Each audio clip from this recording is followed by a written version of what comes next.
Ladies and gentlemen, episode number 664. We are live in the land of purple. It is Twitch TV time. That means it is also TWA Underground time. We've got a 9-match epic thrill ride today. We've got some championships on the line. We've got number 1 contenders to crown, of course, for the TWA Underground Championships. And we've got, of course, a new rivalry that has just begun. Well, actually, it hasn't just begun. We all know that Eric Dangerous and Elijah Archer have been going back and forth, battling over those undisputed WCW United States Championships. And, of course, Archer just got literally schooled. I don't know if anybody watched our last show, but Elijah Archer had a very bad day. He got schooled by Eric Dangerous. I believe the final score was 9-2. And we'll talk about that card in just a minute and just run down quick what that card entailed and who won those matches. But before we get to any conversations or any of our matches, let's welcome Moon Raider to the broadcast booth. He's already here. He beat Luke the Gooner here today. Luke the Gooner 94 is not here yet. He is late for work, but Moon Raider is here. Moon, what's going on with you today? I know you were watching some NFL today. Yeah, I was watching that. I was watching the full game of the New York Jets, and then I read. Jets lost, yeah. Only saw the first and the second half, the first quarter of the Seattle Seahawks versus the they were playing the Jags. Oh, okay. Yes, the Jaguars. And who won that game? Seahawks. I'm glad that they won. I don't like the Jags because the owner there is no other than Tony. I call him Tony McMahon, but Tony McMahon. I mean, he kind of. Right. It does sometimes make you wonder if they're not related, doesn't it? Yeah. So what was the final score of that game? Oh, it was 20 to. I think it was 20 to 6. I think it was 20 to 6. Damn. I think it was somewhere there. Yesterday, Luke and I were, of course, talking about hockey. He's been watching some of the hockey games going on, and, of course, he was, at one point or another, recommended to watch the Detroit Red Wings. And, of course, they have a good history in the NHL. They're playing the Toronto Maple Leafs, which is my favorite team since childhood. Toronto came out, it was 2-0 in the first 5 minutes, and then they blew the lead, and then slowly there fell apart, and Detroit ended up winning 6-3. I was like, holy hell. But Toronto has a bad habit of doing that, though. It's like, if they don't have a sizable lead, it's like they just lose heart or something. I don't know. But it very evidently happened in that game. Because, again, it was 2-0 first 5 minutes. I mean, it started at a very good game until Toronto fell apart. They just literally fell apart. And then the next thing you know, they lost 6-3. So it was... I love hockey, though. It's such a fast game, and it's a very exciting game. Luke's just getting kind of acquainted with it and learning more rules about the game. He's really enjoying it, though. So, I mean, I think most people, if they sat down and watched hockey, I think they would find reasons to enjoy it. It's a lot different than other sports in many different aspects. And not as many... You don't have as many problems with hockey as you do other sports either. Like, there's not as much drama in the sport, if you will. As much as there is football and, baseball and basketball. There's always some sort of... there's always something going on, some sort of scandal, you know what I mean? Whether it be for betting purposes or PEDs or something. So you don't really see that in hockey. So we're kind of lucky as far as that goes with the sport. But women's hockey's been picking up tenfold. Like, they've got some great women's hockey teams these days.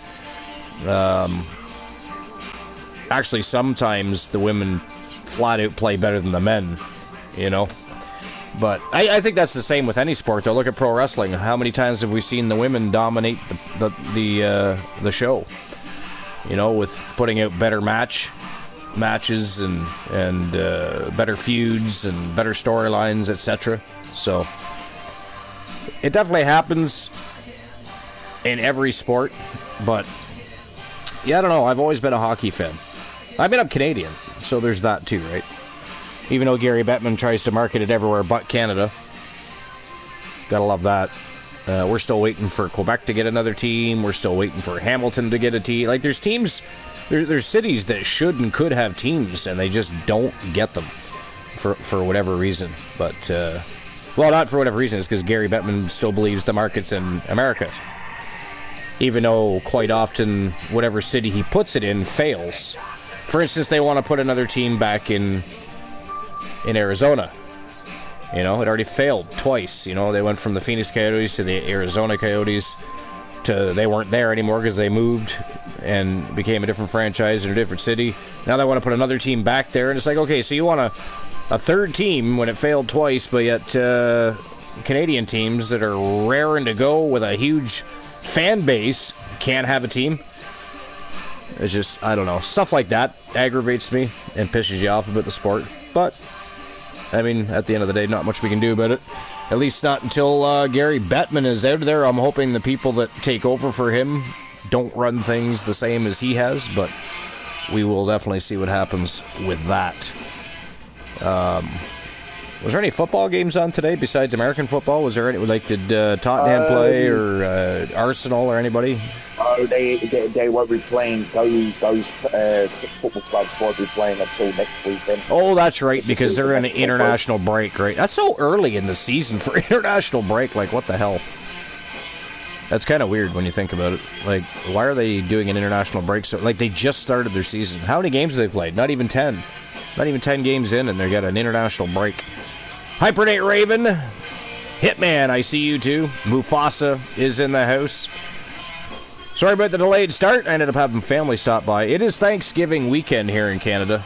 Now, that said, I did not expect people to be stopping by so late in the day. They did stay for a long time, but, you know, they stopped by a little later than expected. So I wanted to be started an hour ago, but it is what it is. We are getting started now. It is a fantastic card. Ban a host for one already. Rocky Cross is already at it. Hour late, so I have to ban you from the main event. The villain is here. How dare you? I'm not an hour. Well, I am an hour late, but it wasn't something. It wasn't my doing. It was not my doing. But we haven't even started our first match yet, and there's already a ban on the table. Family first. TWA comes exactly, Mufasa. Thank you very much. Appreciate that. Rocky Cross doesn't seem to... Either he doesn't understand or just does not care. But will come a time where he's got his own family, his own children, and he'll understand them.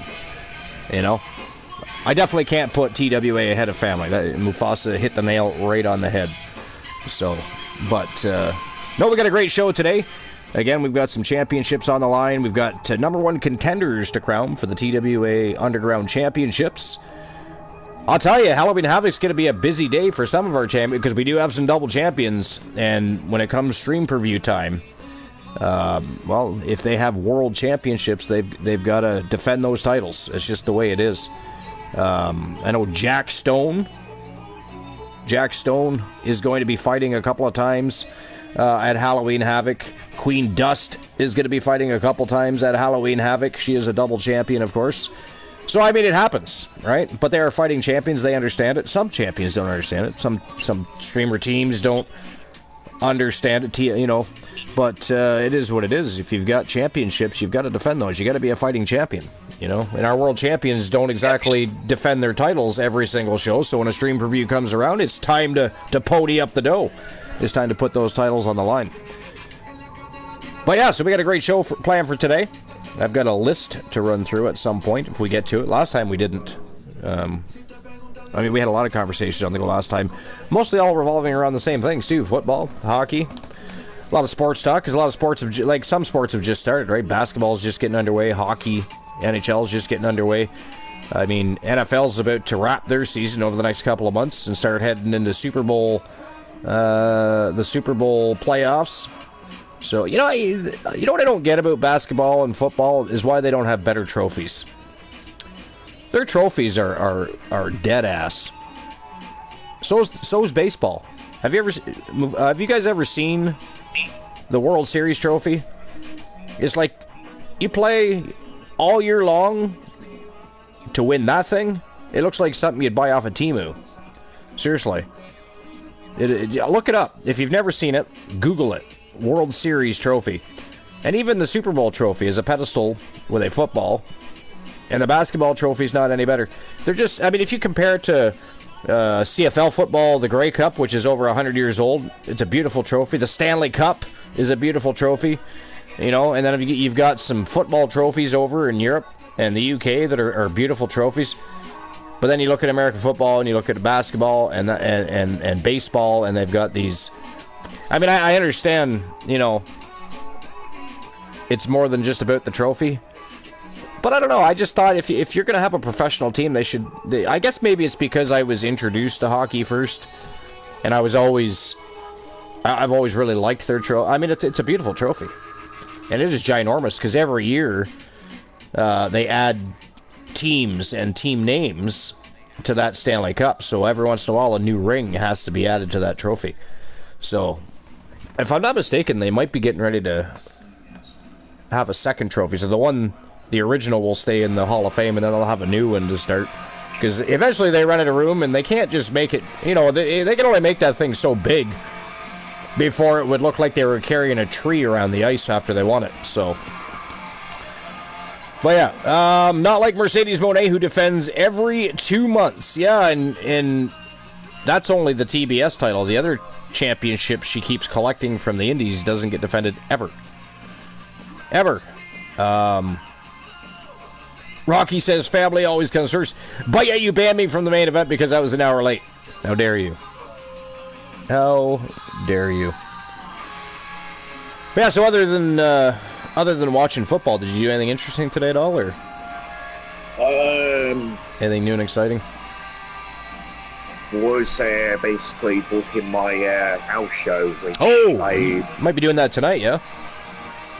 Yeah, it's going to be a live one because as I do have excellent. It just feels like with the match card I have laid out, seems like it's like a story type of thing, like something like that. Now, I know it's a house show, live house show, but are you going to have, is there any mid-card titles on the line or anything? Is there anything championship-wise? No, it's not. It's just going to be matches like with some building up to a pay-per-view or something like that. Okay, so it's continuation of feuds and rivalries, and yeah. Any number one contender matches or anything like that? And also the can they coexist shit like that. Sorry? The can they coexist type of thing, like can they get along in tag team matches? Redeem cut the cords. Archer banned from his own match. Well, I mean, sadly, Rocky, that happens to be the main event. I mean, you wouldn't know that because you haven't seen the card, but yeah, Archer is main eventing. I mean, if you weren't paying attention to the promos and segments being released, you know, Archer decided to piss off TDL and of course Mufasa. I mean, Eric Dangerous had no idea what was going on, but Mufasa caught on quick to what was going on, and he dealt with that situation, laid down a challenge, and of course Archer had to answer that challenge. So, but they are main eventing tonight. We don't even have a championship in the main event tonight. It is the Coalition versus TDL in our main event tonight. Of course, Mufasa requested no holds barred. Archer one-upped that. It is now a tag team lockdown, which is kind of funny considering he's probably not even back to 100% yet. Because I don't know what happened to Archer, but he got absolutely wrecked at WCW. Wrecked. 9-2 was the finale. Eric Dangerous beat him 9 falls to 2. It's like Archer didn't wake up for the match until about the last 3-4 minutes of that matchup. At the end of the match, Eric Dangerous, he knocked out Eric Dangerous, but still lost the match. Dangerous didn't move. He was out cold. But he won the match, won back his undisputed WCW United States Championships. And let's be honest, you know, I wasn't happy with the fact that Archer lost, but man, did Eric Dangerous ever look good in there. Got to give credit where credit is due. TDL isn't just one of the greatest tag teams in TWA history. Their singles careers are also fire. Also fire. Speaking of singles career, we of course have the debut for the first time ever of the great Moondust from Team Moonraider. We're going to get to see Moondust in action tonight. We got a lot going on. It's going to be a great show. You guys are going to enjoy it. Luke the Gooner 94 says, was wondering if we was ever going to go... I mean, Moonraider beat you here. I mean, we've been live now for 15 and a half minutes, sir. You are late for work. You were beaten by Moonraider. Yeah, so I'll, at some point, Rocky Cross, I'll reimburse you for one of those because you banned me twice for the same match. Now, do you want me to be banned or just have the cords cut so that I can communicate in the chat room? That's up to yourself. I really don't care. I'll just have to remind myself that I have to, you know, remove myself from the match. Because I was an hour late because I was visiting with family. And again, how dare you? Gaslight. Hype for Bound for Glory, Mickey James, TNA Hall of Fame induction. Yeah, it's going to be fantastic. It's going to be fantastic. Banned? Okay. Alright, just wanted to clarify that. Just, well, you know, wouldn't want to communicate with the chat for the main event or anything. I guess that's why I have cheap viewers on streamu.com. Remove the space. Go fuck yourself. Goodbye. How dare you come into our chat room and offer cheap streamers viewers for our channel. Fucking bots. I hate bot holes. But that's because, you know why that is? That's because people do purchase viewers. They do it, and that's why they attach themselves to Twitch, and until Twitch does their monthly bot sweeps, you get all these bots running around, jumping into people's chats, looking for other people to purchase those viewers. And again, we've talked about this before, you know who those channels are because you go in there, they supposedly have 168 live viewers, and you got about 2 or 3 people talking in the chat room. You know, if you go into a legit channel, and they legitimately have, you know, a couple of hundred people in there, believe me, there's more than 2 or 3 people talking in that chat room. Right? They do not have near 200 lurkers. That's not the way it works. But it is what it is. You got to deal with it. Can't AKO the Ghastly bot? I know it. Well, I don't know if I could or not. I'd have to unban him and try that.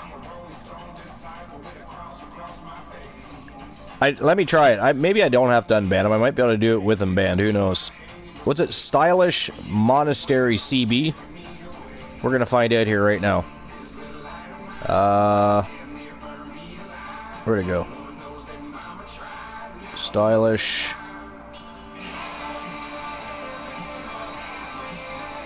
Monastery. CB. Let's see if it works. Nope, doesn't work because I already banned him. I should have AKO'd him first. You make a good point, Mufasa. You make a great point. Alright, well, we may as well get the show on the go. We got 9 matches to get through. We got some championship matches, some contendership matches. It's going to be a great show, so let's get things turning and burning with our tone setter of the day. We're kicking things off with the Women's One Championship. And, of course, the people have spoken. The poll was put up. The people in the community have spoken. B. Jackson from Team Honeybee Wrestling, Nikita Davis representing Death Authority, and of course Team Boss Apollo. Tessa James, also from Lady Death Authority, by the way, also got voted in.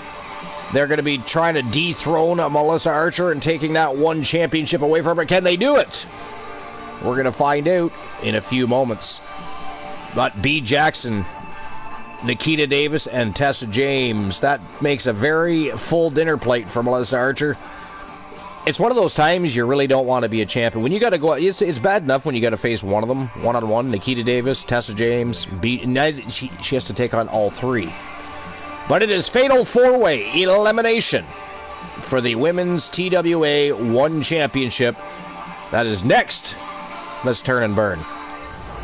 It is next and it is first. But yeah, I do have a list to get to at some point. I forget what the list is now. Hold on. Because I meant to do it for our last show on YouTube, but got sidetracked. It is the 20 greatest WWE wrestlers of all time. It's not the 20 greatest wrestlers of all time. And this one happens, I think we've done that before. This one is straight up the 20 greatest WWE wrestlers of all time. It's actually a fairly brand new article. It was written earlier this year by Sid Puller III, and the site is called The Takedown. I don't think I've ever actually read an article from them before, so hopefully it's good at least. Hopefully they're wrestling, because sometimes you wonder, these people that write some of the reviews and make up some of the lists for people to read that they do, you wonder if they're actually wrestling fans or if they just looked up the information and then put a list together for themselves. You know what I mean? It's just weird. But yeah, so 20 greatest WWE wrestlers of all time. We'll be getting into that at some point. It won't be till after the first matchup at some point, obviously. But Luke the Gooner, what are you doing, sir? Are you joining us on the broadcast booth? Today, Luke the Gooner 94 is Ricochet. Rocky going after that championship-worthy capability. So far not working out for him. Today, Rocky Cross is driving a Harley and transformed into a cheetah. I mean, you're a cheetah on a Harley. For the first few seconds, that cheetah can probably outrun that Harley. I mean, the Harley eventually would catch up and pass it, but in the beginning, off the line, that cheetah is tearing apart that Harley. I'm feeling quite exhausted today. Not sure. How dare you? We're all a little tired. It's a holiday weekend for me. I don't have a lot of energy. I had to start an hour late. I actually considered just doing it tomorrow instead of today. But then I thought, well, why do that? Well, we can just do another show tomorrow at some point. We can just do another show tomorrow at some point. Because I'm off tomorrow, too. Because tomorrow is the actual holiday. But most people celebrate on the Sunday so that they can just rest and do nothing on the Monday, which makes perfect sense. It makes perfect sense. And here comes the champion. Oh, wait a minute. I actually thought it was Melissa Archer coming out. It is not. It is the great B. Jackson. Here she comes from Team Honeybee Wrestling. Oh, shut up.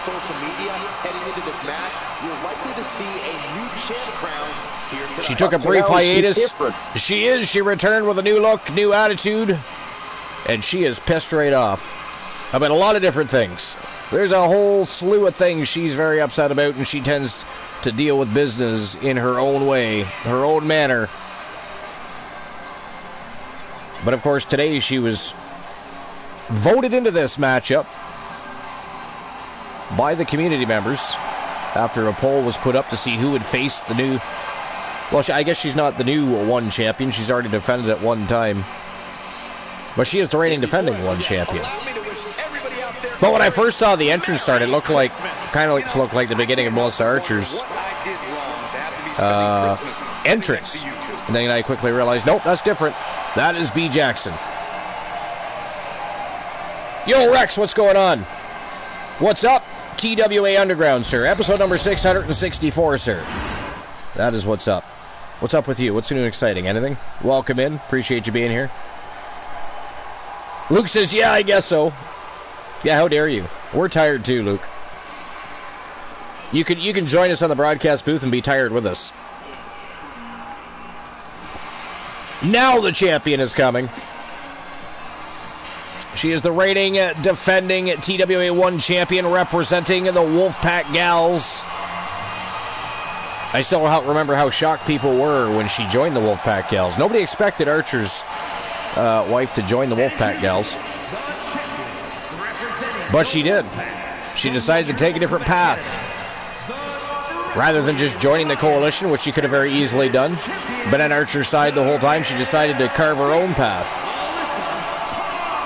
Find her own faction to be successful being a part of. It seems like everybody's ready to write the chance. But tonight, fatal 4-way elimination matchup for Melissa Archer. It is going to be a tough battle.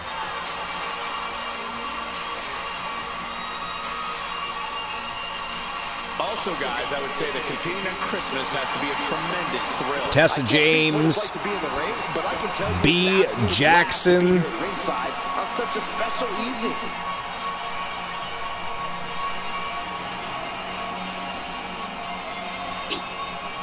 And, of course, Nikita Davis from Lady Death Authority. Well, we have 2 members of Lady Death Authority in there. But that was a result of the poll. Not because we thought it'd be fun to throw 2 Lady Death Authority members in there and see what happens. There we go. Tone setter of the day for the TWA 1 Championship. Let's go.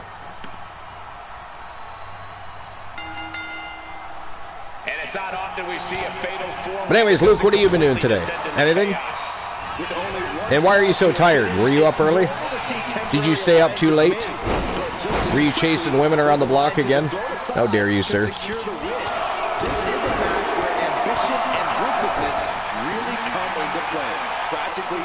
But yeah, Rex HCC, what are you up to?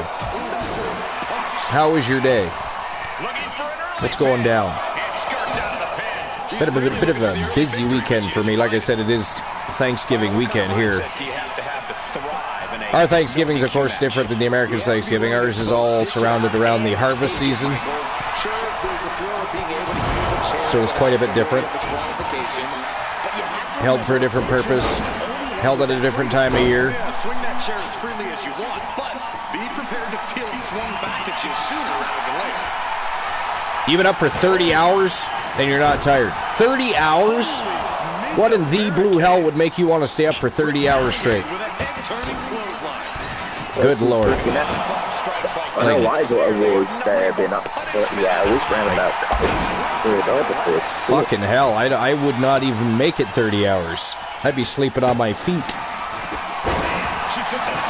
I'd be sleeping on my feet. No, thank you. I like my sleep. I like my rest. I don't get a lot of it, so when I get a chance to, I at least like to enjoy some of it. I mean, I only sleep about 5.5 hours a day. Sometimes 6 if I'm lucky, but anything beyond that, it's like my brain and body are waking up, you know, without letting me know it was time to get up. It's like, get your ass up. You've been sleeping too long. Why are you still laying down? Get the fuck out of bed. It's like, leave me alone, I want to sleep. But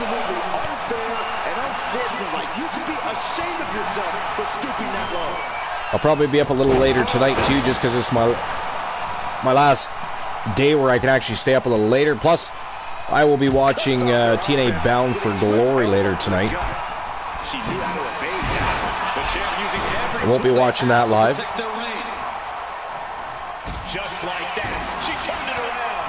By the way, what did you think of Crown Jewel, man? I think it was a good show. Fuck yeah, it was. It was solid all the way through. I was very impressed. That's their best PLE of the year, right there. It was better than WrestleMania.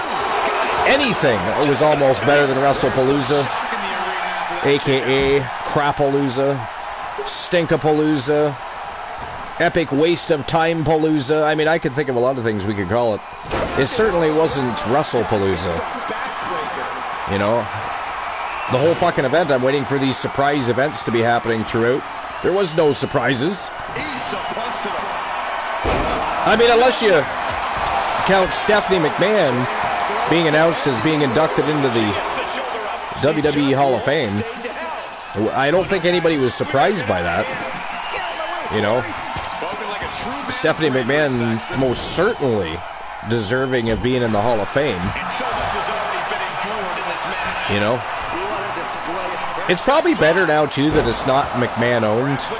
You know what I mean? It probably feels a little more like she earned her spot, whereas if her dad still owned it and ran things, it'd be like, well, you know, people for years would go on about how Daddy just inducted her in the Hall of Fame so that they could have a member of the McMahons in the Hall of Fame type of thing, you know what I mean?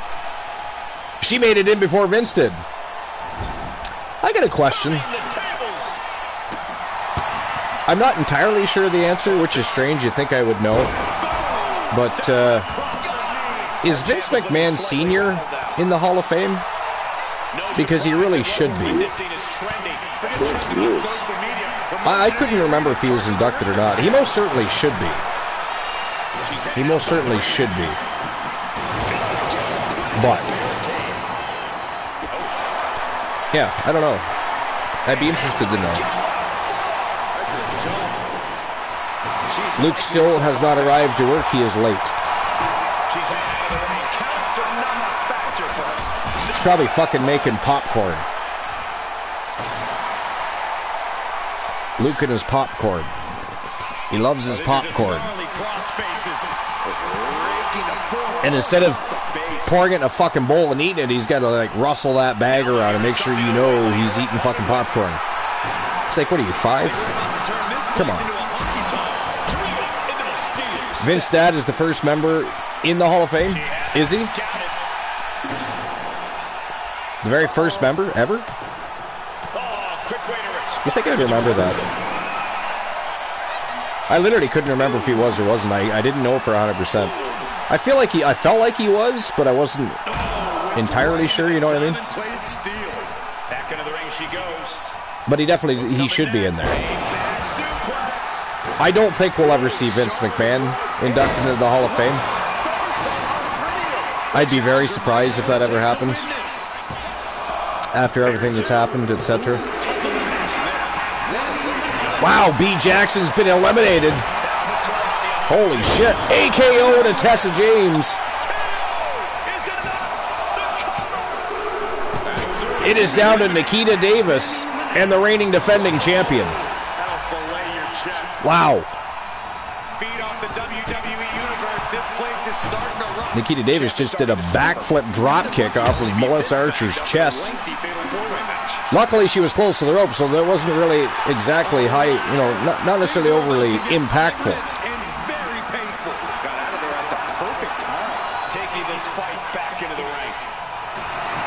We got a table in there, we got a ladder in there. Oh, AKO out of nowhere! Look at that. Davis kicks out, though. Gets that left shoulder up. 2 count only there. Oh, she got a basketball. She gonna bounce that right off her face.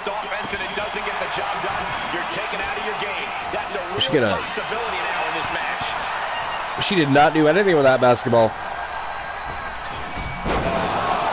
She tried toying with Nikita a little too much. Nikita Davis turning the tides here. Another 2 count this time by Nikita Davis. Melissa Archer gets her right shoulder up. She is still in it to win it. Or technically speaking, I guess, in it to defend it at this point.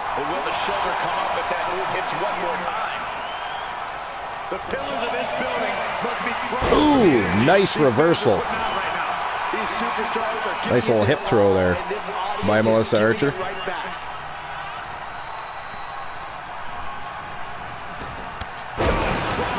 Nice crossbody. Nikita Davis looking a little fatigued here. Oh, nice evasion. She just got nailed by the end of that trash can. Oh, another AKO. That's likely going to do it. Another AKO to Nikita Davis. You're not getting up from 2 of them. Wow, she kicked out. Holy hell. Nikita Davis is now kicked out of 2 AKOs. Within about, what, 3 minutes, maybe?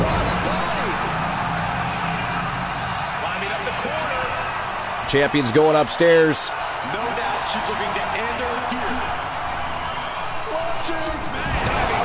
Nice diving shoulder tackle right to the face.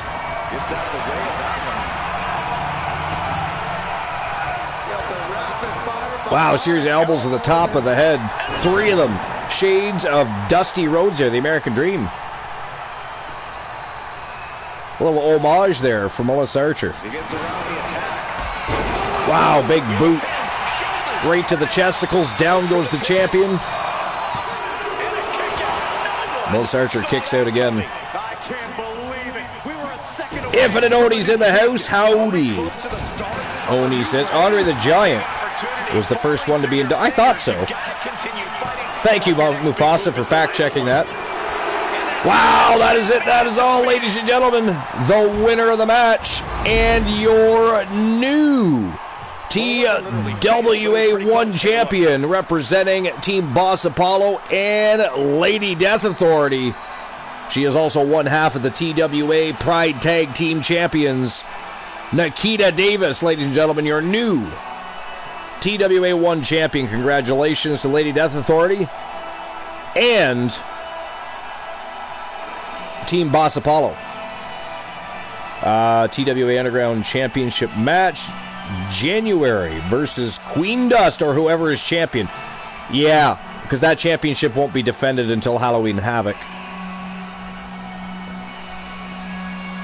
We're actually having a number one contendership match today to decide a contender. I mean, unless January wants to, intervene on that. Make it a triple threat match. We could do that too. Make it elimination. But I know January likes her one-on-ones, though. I don't blame her. Anybody can lose on the best of days when it's a multi-man matchup. One-on-one is always far different. One is always far different. But there we have it. We have a brand new TWA 1 champion by the name of Nikita Davis. Congratulations to Nikita Davis. That was an excellent matchup. Great way to start the show. Next match of the day, Tag Team Division in action. As we have Phenomenal Soul representing Team CM Punk and Joe Lincoln. Taking on Joe Gacy and Dexter Loomis. They are the Wyatt Six. That is going to be one hell of a matchup. Great follow-up to such a great tone setter, because I guarantee this is going to be a barn burner. You don't want to miss out on this one. But here we go. Phenomenal Soul, Wyatt Six. Let's rock and roll. Again, we also have the debut of Moondust today. For the very first time, he's going to step through the ropes of a TWA ring. It's been a long time coming. And T Moonraider finally convinced him, this is the place you need to be. If you want to be recognized on a global stage, you got to go to TWA. They have the best of the very best there, and that's where you got to go. Finally, inked a contract today, makes his debut. So I'm looking forward to that as well. Never mind. I mean, you can always utilize it right after the stream preview as well. I mean, our next show is going to be... unless we could also do this, Oni. One of our next shows is going to be Ladies' Night. So, she could always challenge Queen Dust at Ladies' Night. Just whoever wins that match is going to have to defend at Halloween Havoc. Which is not a big deal. We could do that too. That's up to yourself, though. That's up to yourself. We know Victoria is going to be defending her WCW United States Championship in the main event of our very first Ladies' Night. You want to wait till after the stream preview? Okay. We can do that. We can definitely do that. By the way, speaking of Ladies' Night, well, actually, it has nothing to do with Ladies' Night, but I don't know who seen, but Team Infinite Oni, it's not officially a thing yet, if that makes any sense. It's almost like when AEW started out, right? They were starting out with pay-per-views only, trying to garner some attention, gain some crowd reaction. Infinite Oni had a fantastic show today. What was it called? Lethal Ladies of Wrestling or Lethal Ladies Wrestling? Is it Lethal Ladies of Wrestling, Oni? Or is it Lethal Ladies Wrestling? Just Lethal Ladies Wrestling. Okay.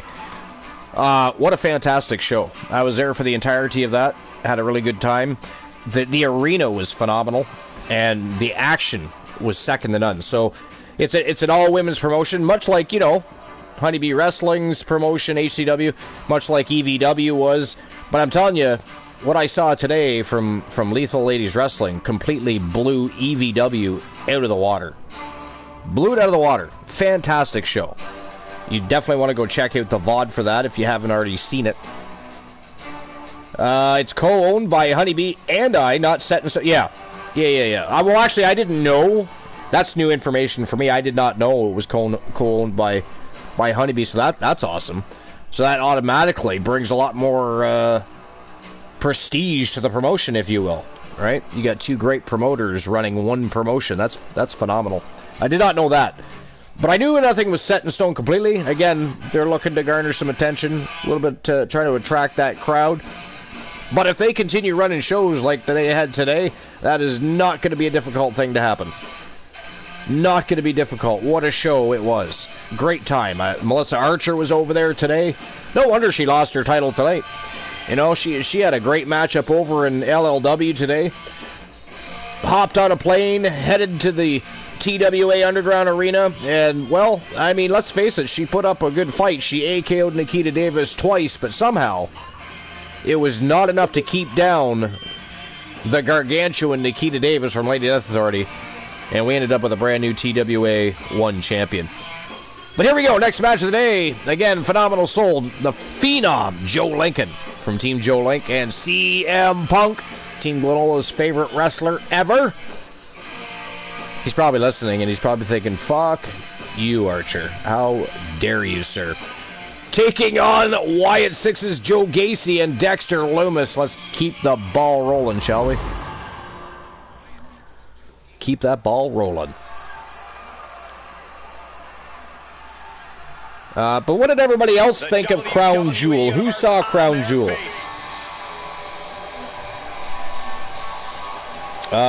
Yes, her and I are working on it together. This was secret until today. Today wasn't really a show per se, but a showcase. So I guess a show.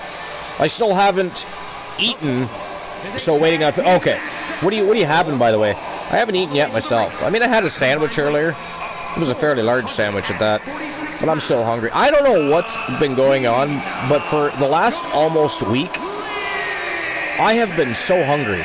I don't know if it's the change in temperature and weather or what's going on, but I could eat at an entire restaurant lately, and I don't know what the fuck is up with that. No idea. I own Wyatt Six, and I love every match of Crown. Match of Crown? What? What the fuck's he talking about? I don't even know what he's talking about. Domino's, nice. What did you order? And don't tell me pizza. How dare you in advance, just in case you do. What kind of pizza? What is on the pizza? Did you get dip? Is it thick crust or thin crust? Is it fluffy crust? You know. I always like having dip, you know, for the crust. Hell, I dip the pizza in it too, but, you know, primarily, I usually utilize it for the crust itself. And did you get anything with it? Did you get, like, their Cinnabons? Or, actually, you know what? I forget what their desserts are now. It's been so... I haven't ordered Domino's in a hot minute. Parmesan pan crust and all meat. Fuck yeah. Now, so what meats do they put on that? Is it, like, all of their meats? Is it, like, a loaded meat pizza? Or, like, do you have a little bit of everything on there? I do love meat pizza. I do love meat pizza. I don't know if the poker numbers have popped up yet. I'm just scrolling back here. Hold on. 4 and 5 are today's dice. So we got 3 of a kind 2s ace high. 3 of a kind 2s ace high are the numbers to beat in poker. So that won't get the job done, Rocky. Beer, bacon, chicken, pepperoni, and wait a minute, hold on. Beer? There's beer? Beer on the pizza? Or you're just getting beer with it? Oh, beef, okay. I was like, wow. Like, is they putting the beer on? Like, did they make it with beer? Are you having a beer with the pizza? I was a little bit... I had to reread that. Because I remember reading it. But then once I got to ham, I'm like, wait a minute, beer? What in the blue hell? But okay, that makes more sense, I suppose. Now, did you get breadsticks or anything? Did you get anything with it? Some sort? Did you get one of their desserts, or did you already answer that? Oh no, yep, you answered it. Never mind, just the pizza. Okay. Yeah, I saw that late. I enjoy the Stephanie match. What? Oh, are we talking? Because I asked about Crown Jewel. I got to start paying attention to what the fuck I'm saying. Because sometimes people, they don't always answer right away. And if other people start answering other questions, and then I read somebody else respond to something, I'm like, what in the blue hell are they talking about? I have no idea. Alright, so here we go. Wyatt 6. And Phenomenal Soul ready to lock horns. Wyatt 6 ready for action. Yeah, the Stephanie Vicaire and Tiffany Stratton match was very, very good. The whole show was good. And that's the first time in a long time. It was literally their best PLE of the year. It blew Crapalooza away. It blew WrestleMania away. I gotta tell you, I'm not really looking forward to the WrestleMania in Saudi Arabia. I know we've talked about this already, but I feel like it's just not going to be... Because they want to see a lot of legends and icons, too, and stuff like that happen, right? That's not what WrestleMania necessarily is supposed to be about, you know? Death Authority and Wyatt 6 equals Death Authority sick. I mean, I highly doubt that the Wyatt 6 is going to join Death Authority, Rocky. I highly doubt that. You may manage them, but I highly doubt they're joining the Death Authority. You know, you're going to have a competitive rivalry on your own management team is what's really going to happen there. They do not join other teams. Let's be real here for a moment, shall we? Takes another shot. Takes another 2 shot. What? I'm just scrolling back, see if I missed something. I mean, are you drinking? Odie, are you having... Oh, never mind. I remember now. I remember. It literally just popped into my head. Oh, you missed it earlier. I mean, we had just started the show. And, you know, Rocky, of course, came strolling right in and already banned me from the main event. Because I was an hour late. I was an hour late, right? But I mean, to be fair, I notified everybody on Discord. And it was for a legit reason, right? I had family pop in. It's Thanksgiving weekend here in Canada. To be fair, I wasn't expecting anybody to pop in so late in the day.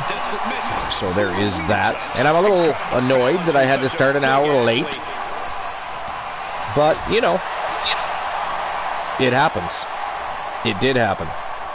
Resurrection Stone, Archer for main event. Take that, Rocky Cross. Take that, sir. Oni just told you like it is. Fuck you, Rocky Cross. How dare you. Resurrected for the main event. Yeah, now I know what you're talking about with the take a shot, take another 2 shot. Yeah. Oni's going to be drunk by the end of the show. Guaranteed. Mr. Ultraviolet. Yeah, don't tell me you're not drinking with Mr. Ultraviolet, though. I don't believe that for a second. I don't believe that for a second. Yeah, I don't think so, he says. I mean, unless, of course, you don't drink. Unless, of course, you don't drink yourself. Well, I mean, I know you drink because you go to the Space Bar and all these different bars. So we know you drink. You can't pull the wool over our eyes there, sir. Only likes to go out and be a lush and try to pick up the ladies. I'm still interested about the Space Bar thing. Why is it called the Space Bar? Did I already ask that question? I might have already asked that question before. Whether or not I got an answer, I don't know. But Mr. Ultraviolet says, nice try. There is commentary in the main event. Blissful matchup. He did it again. Able to go behind now. Did it get got resurrected from one banning and thrown right into a new banning. Oh, for God's sakes. Well, ladies and gentlemen, that is it. That is all. The match, a draw via double countout between Phenomenal Soul and the Wyatt Sisters. You know that feud's not over. There's no way either one of those teams are going to be satisfied with that, so they are likely going to lock horns again in the near future. I hate countouts, I got to be honest. The only countout I ever... It wasn't WCW. Was it at the stream preview when we had that countout? Where... I think so. Yeah. That was an awesome countout. Only because, it was the other team did get counted out, but I mean... They took a beating to the chest. I think it was Big Farmer Jackson, wasn't it? That took the forearms to the chest. But she hadn't got back through the ropes yet. She was being counted out. Or she was outside the ring. She hopped up on the ring apron. But as soon as she started receiving those clubs to the chest, the referee started counting. And by the time they got to 10, of course, the referee was counting right alongside the forearm club. So... on the 10th forearm club, that was also the count of 10, which resulted in a count-out victory. So, but yeah, I think that was at the stream preview. I'm almost positive. Because it's the bar that's cyberpunk themes. Oh, okay. Like, does it actually look like a spaceship? That's intriguing. We were talking about spaceships earlier because I believe Moonraider said Tottenham Stadium looks like a giant toilet seat. I mean, he's kind of not wrong, but to me, it looks like a spaceship. It depends what angle you look at the building at. If you look at it from the top view, it kind of does look like a toilet seat. But if you look at it from a side view, like more of a side view, it looks like a spaceship. That arena. And it's a fairly massive arena. How many people does that hold? Oh, I don't know what the attendance is. I haven't checked that yet. I'd be interested to know how many people... Because soccer, a.k.a. football, stadiums are quite large in comparison to a lot of sports stadiums, right? So, I'm just curious. I'm going to guess... 70 or 80,000 if you were to fill it. Right? Maybe not for football, but like if you... Because obviously, if you take the turf off and... make room for more seating and a wrestling ring or a boxing ring or whatever. Something you need less area to set up for, right? You'd probably fill at least... Because it's a large arena. Can you look it up? I'm curious. I mean, I'd ask Luke, but he's still fucking avoiding everybody. He's not on the broadcast booth. He's not saying a damn thing in the chat room. He's probably sitting at the shrine eating a bowl of popcorn, waiting to see Mickey James getting inducted into the Hall of Fame. That's what he's doing. He's ignoring us, avoiding us, missing the show for a lesser promotion. How dare he? How fucking dare he? I hope you stub your toe, Luke, and then after you stub it, I hope Buddy takes a big bite of it. Takes a big bite of that toe and hides it. Bites the end right off and hides that shit. You can't even get it sewn back on. But anyways, double countout between Phenomenal Soul and the Wyatt Six. Another disappointing end to a great, what could have been a great tag team matchup. But here we go, moving on to the next match of the day. It is Death Authority's Joe and JoJo Davis taking on Badass Billy Gunn and the Road Dogg Jesse James. I'll tell you, New Age Outlaws are on an absolute tear. They only have one blemish to their record since inking a contract to TWA. They're looking to increase their win record here by beating Death Authority and moving just a little bit closer to that tag team championship title picture. Can they get the job done? Or does Death Authority also have an answer for Billy Gunn and Road Dogg Jesse James? We're definitely going to find out here shortly. Rocky Cross says, Luke is fired. How dare you, sir? You can't fire the members of our broadcast booth. I mean, you're lucky Luke's not on here. He'd be ripping you a noon right now. EB up one side and down the other. Luke says, fucking dare you. Well, I mean, you don't need a toe. You know, if you're not going to join us, join the Fam Jam, enjoy the show with our community, what better could happen to you than, you know, stub your toe and then get it bit off by Buddy. Buddy the Wonder Dog, the mascot of TWA. But anyways, moving on to our third match. Again, it is the New Age Outlaws versus Death Authority. Let's keep things rocking and rolling. Here we go. This better not be one of those days where we have a lot of countouts. That happens every so often, you know.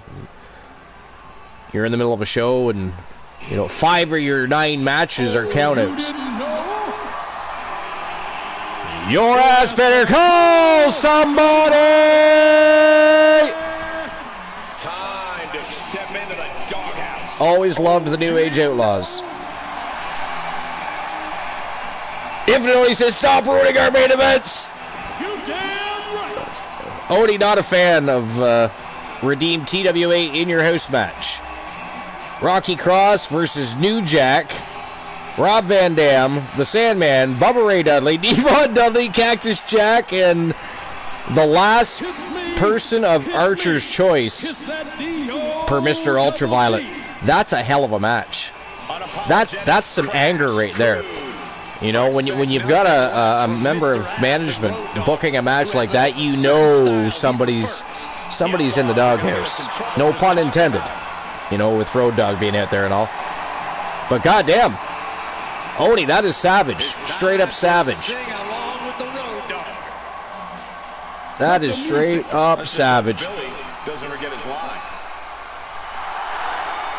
Ladies and gentlemen, boys and girls, children of all ages, D-Generation X, proudly bring to you the Road Dogg, Jesse James, the badass. You know, I'm surprised that when, you know, they didn't include how many times they've won the championship in that little match opening speech of theirs. Of course, if you're not down with that, we got 2 words for you. They got 2 words for you. What are they, Moon? Suck it. Suck it!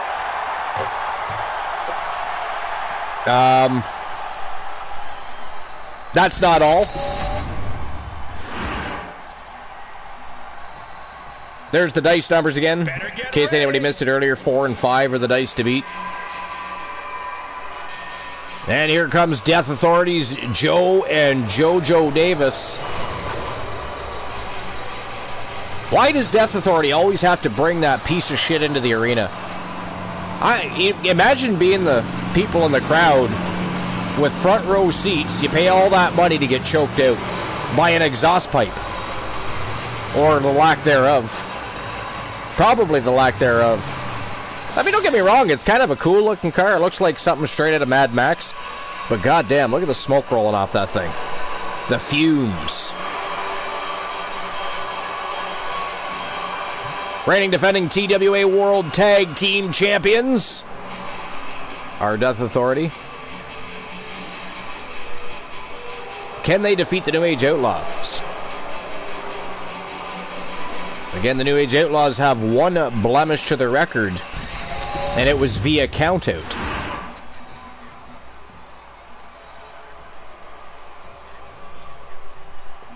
Here we go, Billy Gunn and JoJo Davis starting things off for Death Authority. A couple of multi-time tag team champions. 7 pairs, a pair of 2s, 9 high. That's not going to cut it. That is not going to cut it. Yeah, no opponent ever forgets when they tangled with Billy Gunn. Road Dogg. I kind of want pizza now, and it's Oni's fault. Damn it, Oni, how dare you? I literally want pizza now. And I'm not in any position to do so. And he's even having a meat pizza. Like, it is an all-meat pizza. That sounds fucking delicious right now. At least to me. Does anybody else like... I mean, I guess if you don't like meat, you probably wouldn't think that's very good, I guess. But I gotta tell you, for me personally, that sounds absolutely delicious. I think in a few minutes I'm going to get into our list. Again, the list we're doing today is reasons why Mickey James should quit professional wrestling and become a bartender.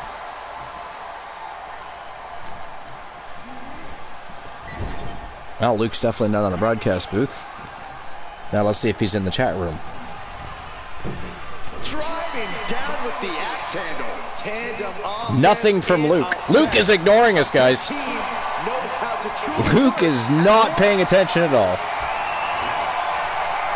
But no, the list we're doing is the 20 greatest WWE wrestlers of all time. Not the 20 greatest wrestlers of all time.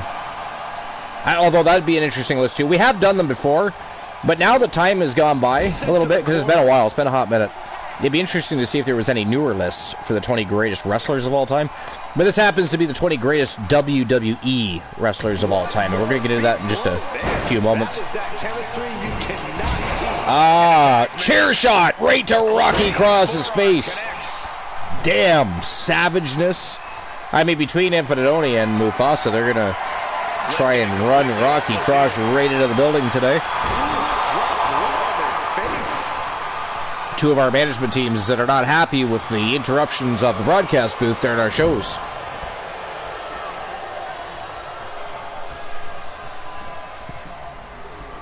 I think we need to incorporate new rules. Tone setters and main events should be excluded from redeems. Now, you know what? That's not a terrible idea.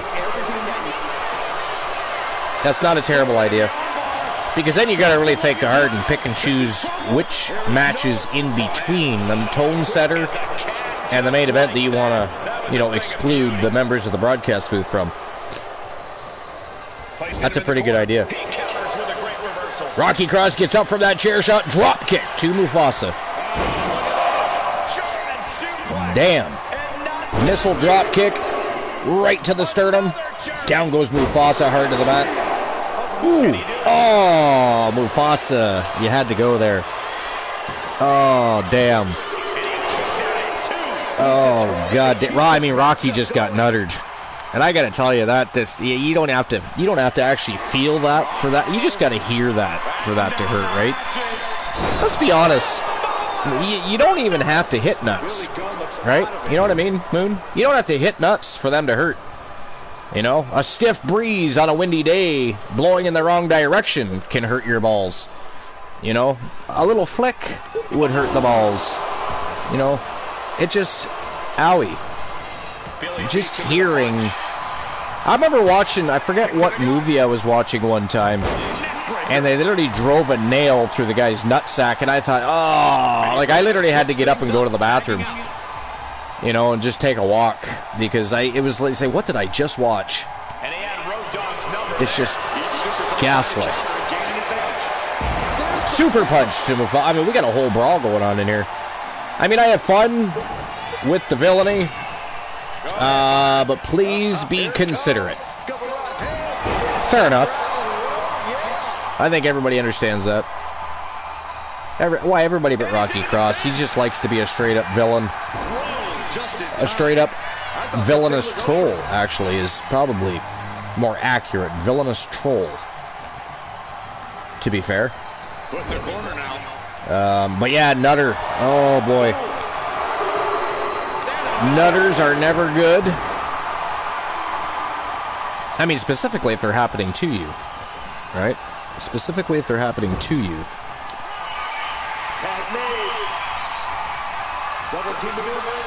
Oh, look at this. We got some double team action here. Oh!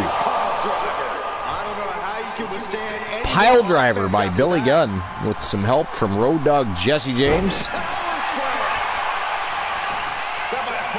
Looking for a 3 count. Oh! That was like 2.5 right there. JoJo just about took the fall. I gotta tell you, New Age Outlaws have looked good since taking a contract. Oh, shit. Billy Gunn did a little bit too much. I mean, he was dicking around a little too much there. Trying to get a rise into the crowd. Doing a little too much tantalizing. And Joe Davis caught him.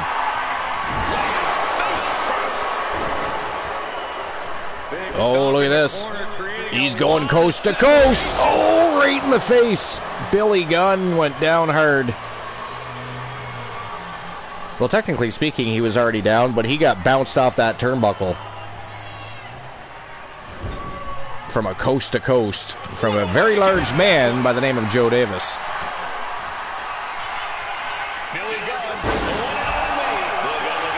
Nice Cobra Clutch takedown. Cobra Clutch slam.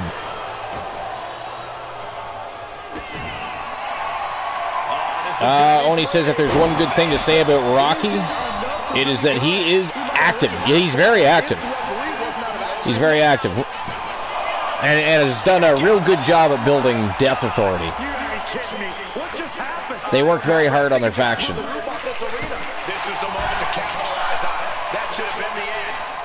Oni, I was live today, by the way. I just need match ideas. I mean, that happens as you go, Rocky. I mean, it said you were on show number 104. Why do you need match ideas already? Or well, not already. Now. At least that's what I read. It said show number 104. Now, Moon tells me that that's because you do like 2 shows a day. But you think you would have some feuds and rivalries built up after 100 shows. Much less 104. Tessa hurt me this morning while watching a film. She threw the puppy right on the nutter. I mean, ouch. I mean, that is a puppy. You know, it's not a feather. And they have claws. I don't like to hear anything bad happening to the no-no square. You know? Much less being nuttered. Or having a puppy thrown at your balls. How does one decide to do that? I think I'm going to throw a puppy at my husband's ballsack. That is some savage behavior. What did you do? Actually, we all would like to know that. What the hell did you do to get a puppy thrown at your balls? Did you make Mrs. Cross and the puppy upset and they just kind of, you know, conspired against you? Oh, that'll send a shot down your spine. That's some crazy shit. Tags into the match. That is some crazy shit right there. Getting a fucking puppy thrown at your balls. Clearly you did something wrong though, Rocky. Clearly you did something wrong. Don't try to fool us. Don't try to lie to us. Today, Moon Raider transformed into a giraffe. He's also The Rock. And driving a boat. Why are you driving a boat? There is no water in here, motherfucker. That's, I mean, I had a jet ski once, so I kind of get your dilemma. You know? Gifted with a boat, but can't actually drive it right now.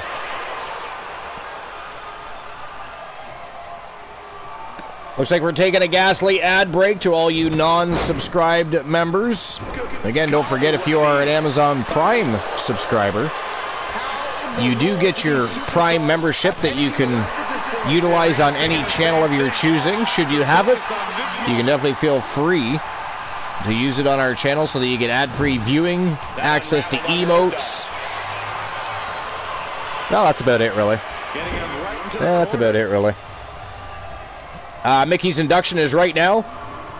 Excellent.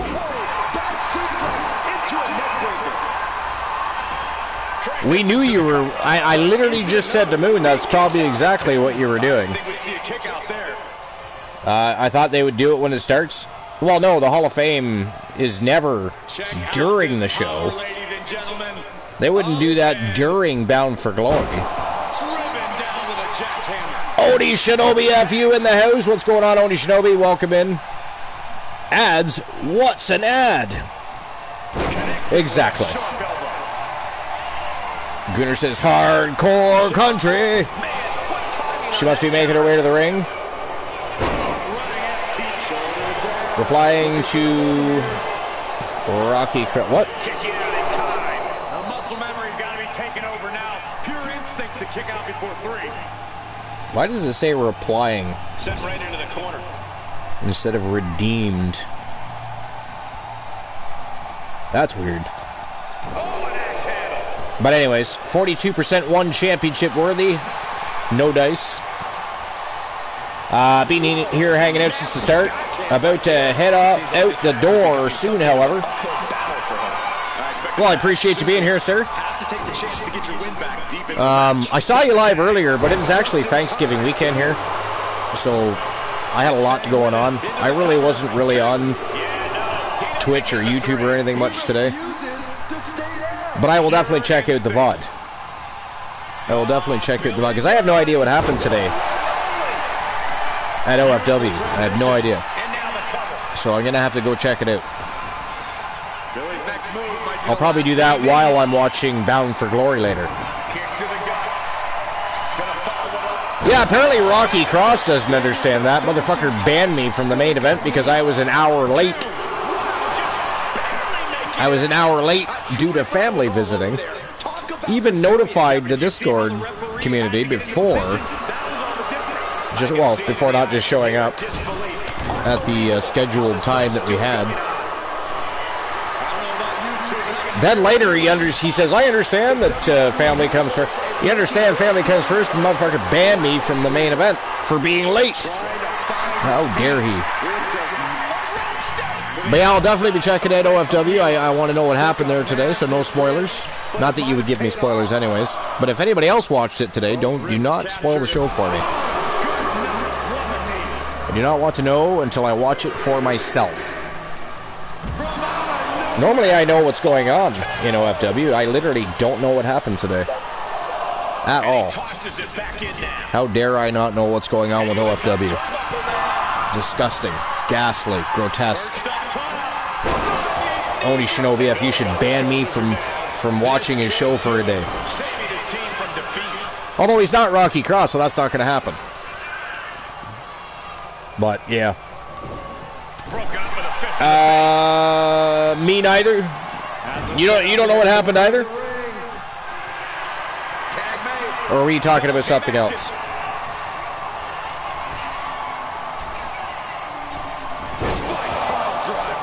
I mean, you were at OFW.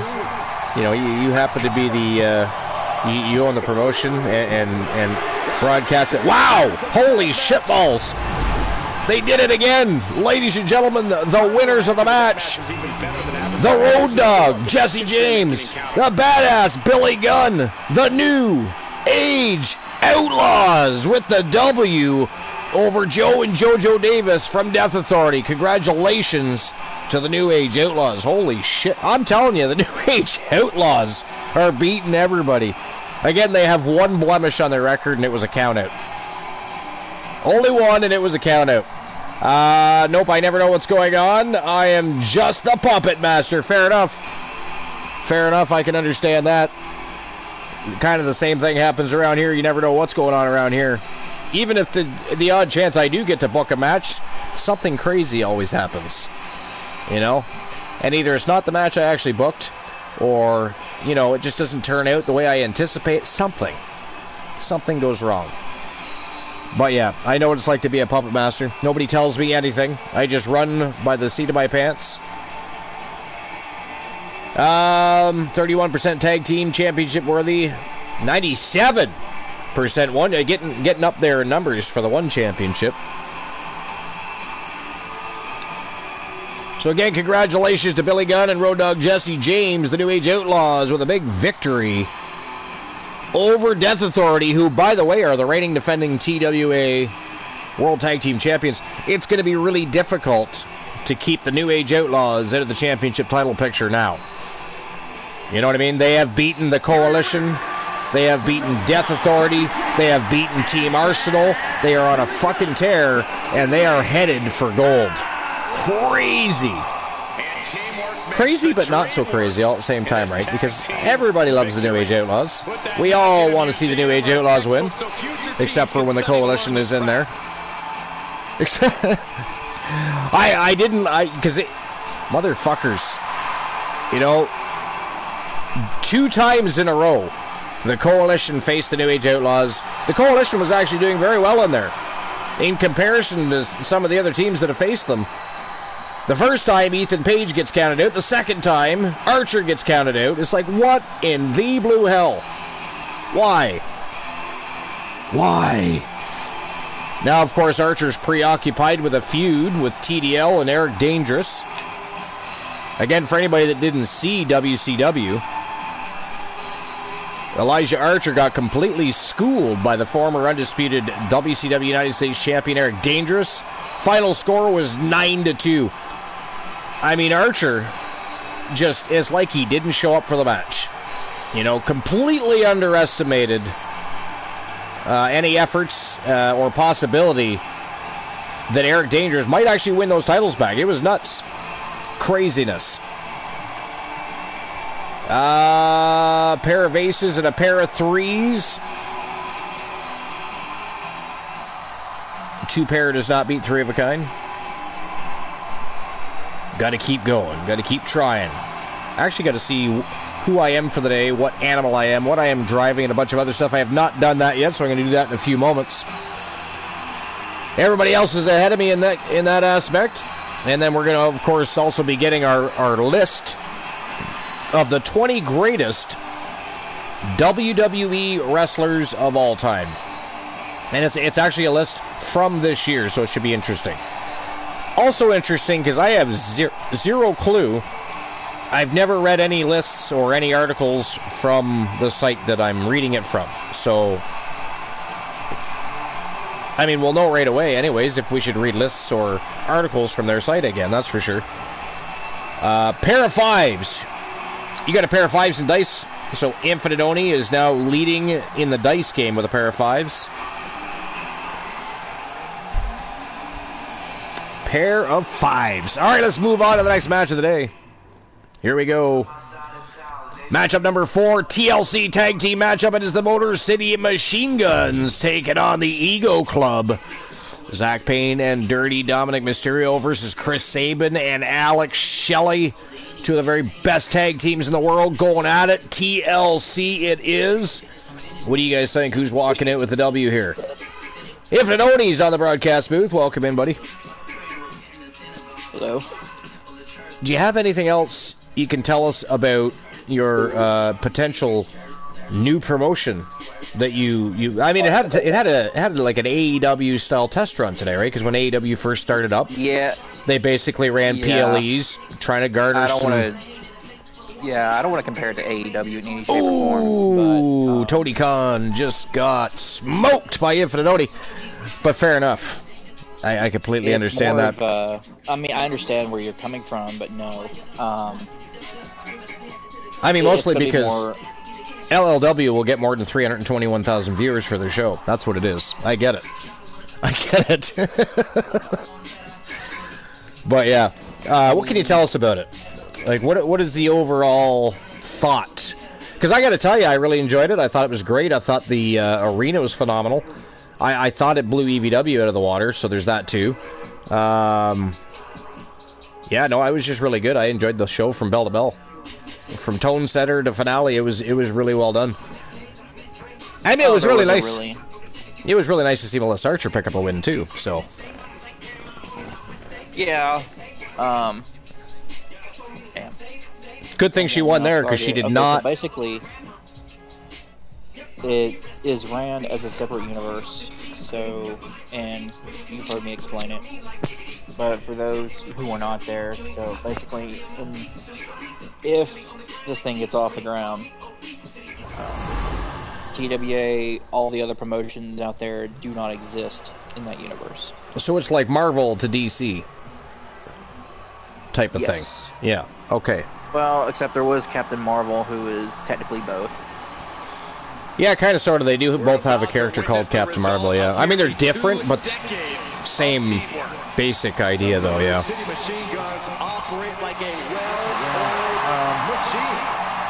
we got to, like, Honeybee got to talking, and I got to talking, and with her stream set up and whatnot, she wasn't sure if she was going to get HCW back up off the ground or not. It will likely happen, I guess. We just weren't for sure, so we figured we would try something new, something different, because I was going to revamp my rules. Well, I think the whole idea of you and Honeybee co-promoting a promotion is really cool too. I really like that concept as well. So yeah, we're gonna kind of make it where you have to be active if you want your characters to be stronger. right. So you would have to redeem channel points to add to your overall. Like if you just don't show up, Right. you know, your character's not Never going to evolve. Yeah. Released. Yep. I mean, that makes sense. You know, there's and you would be far from the only promotion that does that kind of thing, right? So it's not like it's something somebody could single. Well, that's stupid. Why would you do?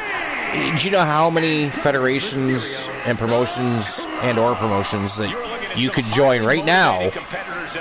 And you need to worry about having channel points to join. I mean, I've considered going that route myself for a few different reasons, not necessarily for any one thing in particular. I just have never pulled the trigger on it. Like, I do have, or did, I don't know if I do or did have a redeem for Inca contract. I think I would actually like to go back to that and reestablish it. I think it's important that people know what's going on before they just dive in head first to our universe. You know, with people redeeming crazy matchups that make no sense and have zero interest from anybody else type of thing. So, yeah. And Tony makes a good point. Yeah, there are people who would have a bunch of points they've got, but you can always put limitations on redeems per stream or whatever. I know Dog does that, but I would be going more the GDW route to where if you redeem it, you get your overall permanently. Okay. Because I don't want to do a -1, +1 for wins and all that. All the time, yeah. That gets, I don't know how Dog does it, or how he did it, because that's insane. I mean, kudos to him. Yeah, yeah. For being able to do all that, but I mean, he would also have like a notebook and stuff, write complete things down, so he puts a lot does, yeah. of work. So, I think that's just where you got people like me who does lazy booking. Lazy booking. I mean, you pull it off, so there's that. Oni Shinobi says, I have a redemption because I am tired of being... Story, and if more people role-played, yeah. it would help. Yeah, it does help. I've actually just been a little bit more active recently myself with the role plays. I mean, the thing is, the Coalition has had so many long-standing rivalries and feuds, they don't necessarily have to be engaged in releasing promos and stuff, but there's been a few occasions here and there lately where it's been necessary, so... Oni Shinobi says, I have a redemption because I am tired of being a wrestling babysitter. Yeah, I hear you there.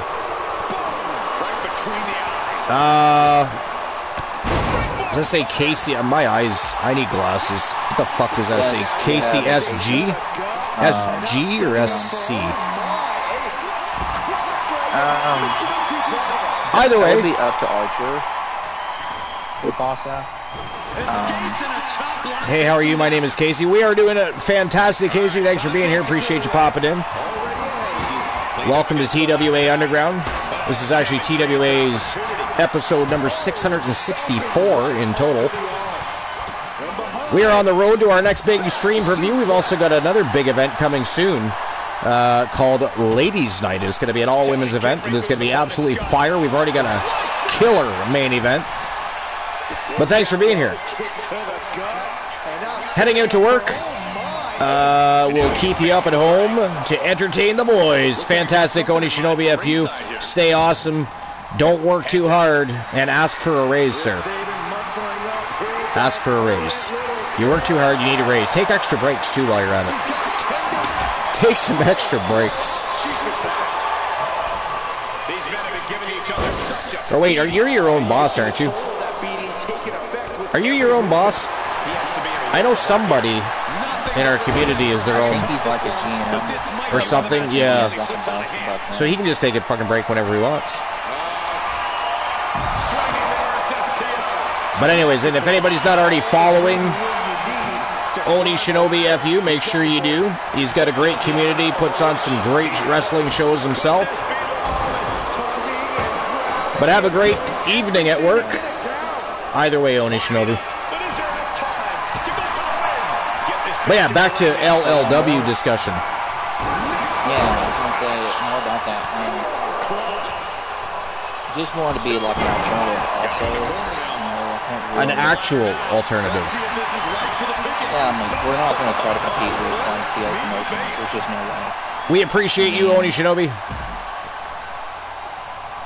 I think at most I had 7 viewers today. Hey, it happens. Viewership can go up and down. Which is good. Yeah. But like, it was all, and that was for a test run. Like, just dark matches, just showing off the arena.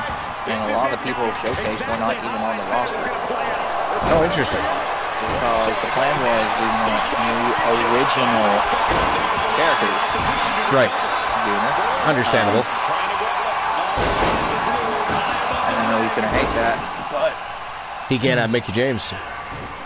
No Mickey James for Luke the Gooner 94. She will be working at the concession stands just like she did in HCW, serving beer and popcorn and hot dogs. Now, it's not set in stone, so keep in mind that we're even rolling the contract out. Right. But I mean, to be honest, from what I've seen today, it'd be an absolute shame if it did not roll out. Shame. It would just be nice to see everyone with a new character. Yeah. Yep. I'm not going to say an exclusive, but I can come up with something. I mean, I know you had Melissa Archer on the show today, which was very cool, but if that's the route you're going, you know, she could become the manager of... you could potentially bring back, but that's up to you. Okay. Is that something we got to talk about on air or off air? I don't know. Well, we can talk about it on air. Okay. Remember, let's see, 2K22. I don't know if this is it. But like, you created a character named Charlotte Knight. Oh, yes. That was an exclusive to BWA. Yep. I remember that. Charlotte Knight. Yep. Now, obviously, fuck, it's been a hot minute since I heard that. Does that still apply? I mean, I haven't thought about Charlotte Knight in a hot minute, but I mean, I had a pretty good time with that character, and there's zero reason why she couldn't make a comeback.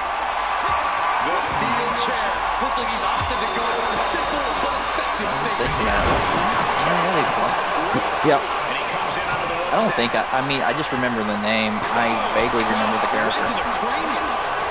You're on PS5 now, right? No, I'm on Xbox. Oh, Xbox. But the way things are going, pretty soon, I may just end up getting a PlayStation. Give me one moment. Minnie, she's here and she's bothering me, so hold on. This could be it. He could end it here. He's getting real tense here. I think so, Michael. Full focus on obtaining the ball. The whole match is literally in the palm of their hands. Slowly moving. I'm sure you can feel the target. I have returned. Alright, yeah. But another thing we're looking for is realism. As far as the characters, so my crystals will fly. Don't make abominations. No abominations. I don't want to see a 7-foot-tall luchador. Female luchador, yeah. No, female luchadors are fine. I said I don't want to see a 7-foot-tall luchador. Fair. That is weird. Or a very tiny giant. Or a very tiny giant. Yeah. We don't want to see things like that. I mean, I don't want to see it, period, much less an LLW, I suppose. Don't make some fun with lone cannons. Setting them up. Just make it look good. Now, what is, so what, you still have some ironing out of rules, regulations, and things like that before you even... He's already posted the rules. On the Discord? We have a Discord server, it's just not open to the public yet. Oh, okay. Gotcha. That's probably a good idea anyways, because then you can get it set up the way you want it.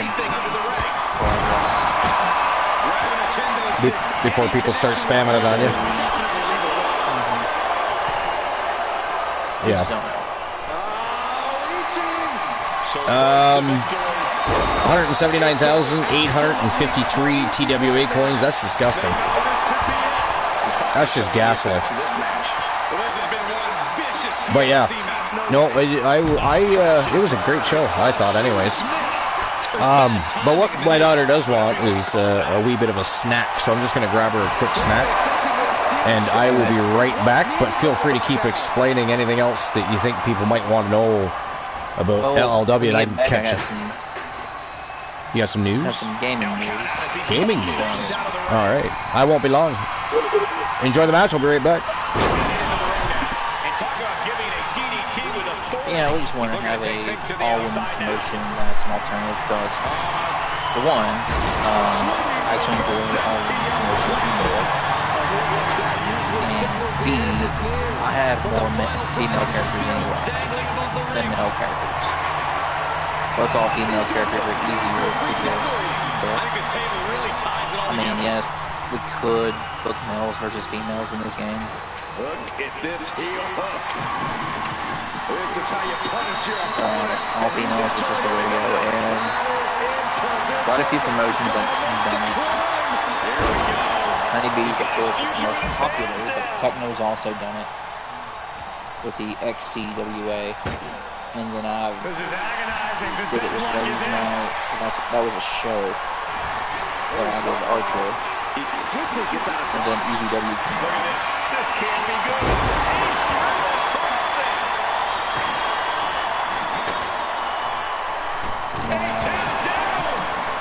Okay.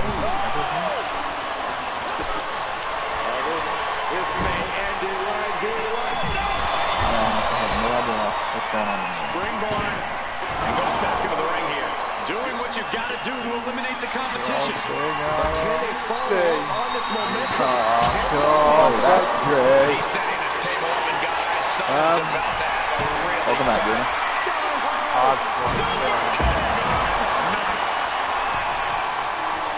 He's searching for something.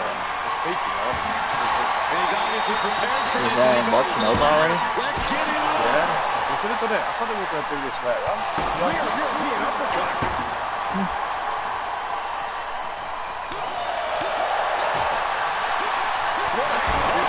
Vicious.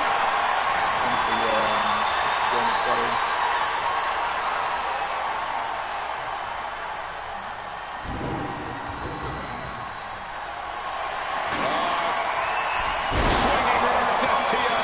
And that should create an opening. Opportunity now to make the club. Save it. Nobody home. Back of his neck. Right into a counter. And look at this now. Bad intent. This is making me nervous. Oh! DDT off the apron. He gets back into the ring. It looks like he's stalking his prey. Only one thing in mind. Massive miscalculation on that one. That could have ended badly. Oh, yeah. Crossface. Submission locked in, but remember, tap out Someone here just put decides themselves through a table. And would you look at that?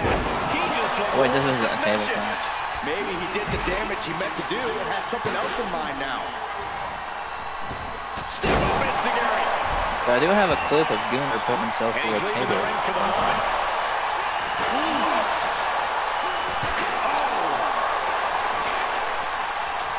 Right in the center of the ring. He's setting up that ladder. No better place it could be right now.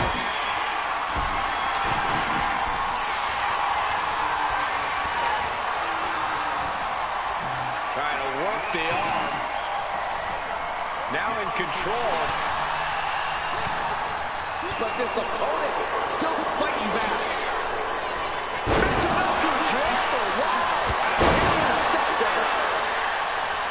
And that thing is real last Stepping year's. out of the ring here.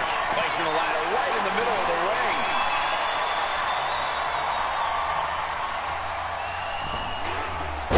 That was the ego Ego Club against. Is that the competition here? It's a long way down. Oh, crucifix powerbomb. It'll take things into the ring.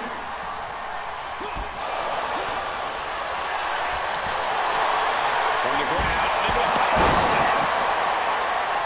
Climbing up, but is there enough time to go for the win?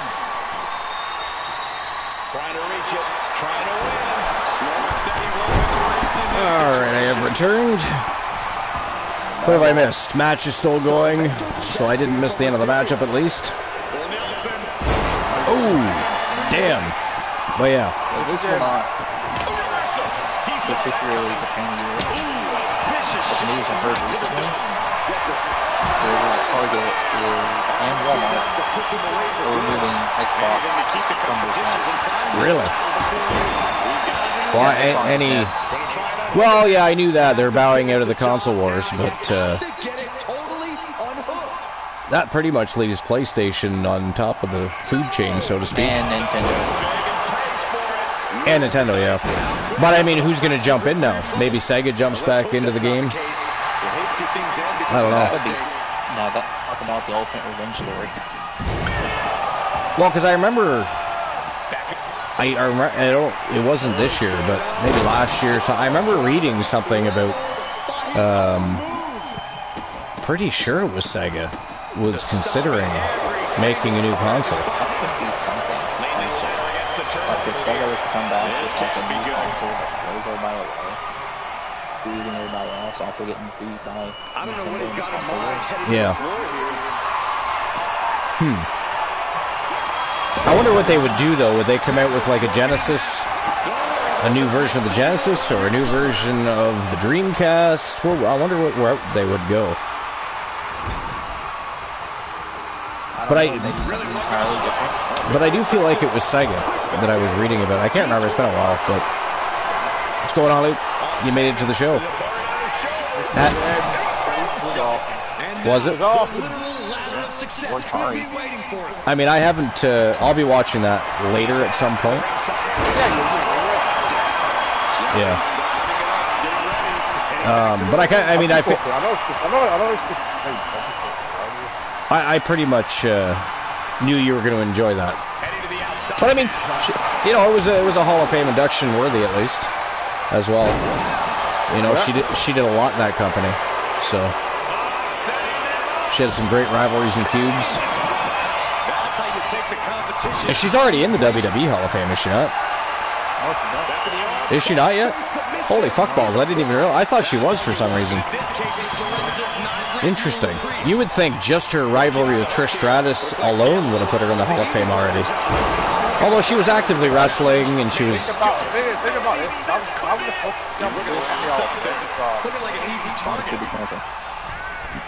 she'll be careful.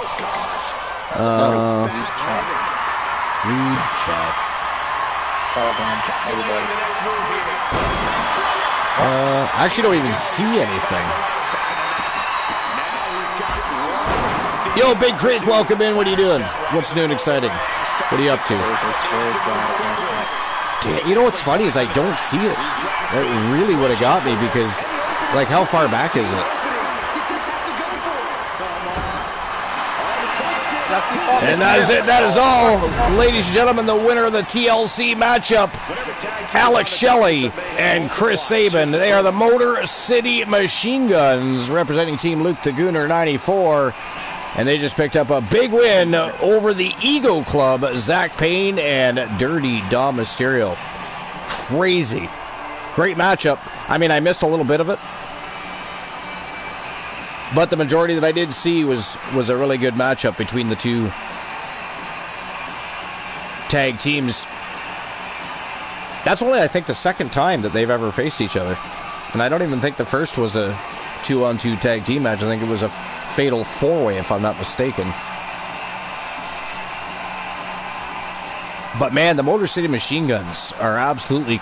Motor City Machine Guns and the New Age Outlaws, man, are on fire. It's insane. Absolutely insane. Fight each other. Maybe they should fight each other. Well, you know, maybe they're going to end up anyways. You know, they're both chasing gold. Damn. That might be a good contendership matchup. New Age Outlaws versus... Because, I mean, nobody else seems to be able to beat them right now. Let them beat the crap out of each other. Wow. Here's the team that escaped the brutality of TLC with the win. That's kind of awesome, though. I've always loved the Motor City Machine Guns, so to see them doing as well as they are. Because you're looking at the team that pulled this out. Yeah. Ever since you started managing... I mean, they were doing pretty good when they first started anyways, but now they're just...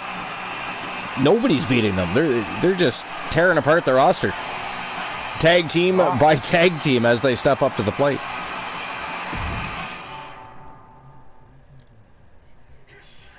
All right, here we go. Matchup number 5. Falls Count Anywhere. It is the debut of Moondust.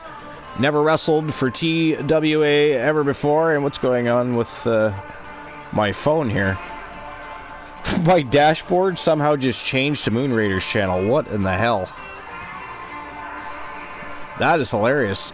I don't know how that... I wasn't even touching the phone. I just looked down and I see a blue screen. I'm like, wait a minute. We're not down. We are still live. And, yeah. I somehow ended up on Moon Raiders channel.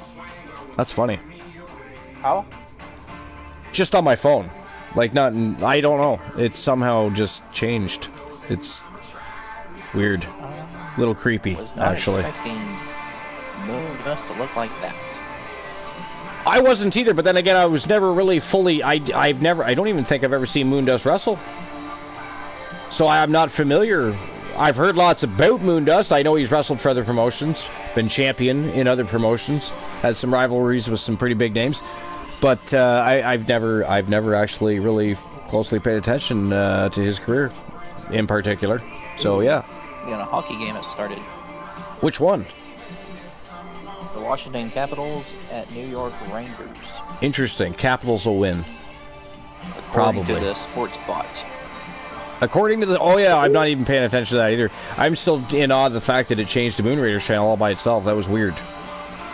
Martin, good job. Hello, Ariana. Welcome on in. Welcome in, Ariana. Appreciate you stopping in. How are you tonight? Welcome to TWA Underground. Pardon me. You're in a Oh, that's right. That's right. That's right. I still don't see it. It's not populating on my screen for some reason. So it's a good thing you told me. Like, I'm all the way back to when Oni was still here. Rocky Cross said something too. Glenola, of course it's Glenola. Welcome in, Glenola. How was the rest of your stream? How dare you, sir? I mean, I gotta be careful what I say here. Because it's, what is it, 5 minutes? I can't swear? I probably still have time left. So I gotta be careful. You know what? We'll revisit this conversation later. We will revisit it later. All right, here we go. The debut of Moondust taking on Gunther. Falls Count Anywhere.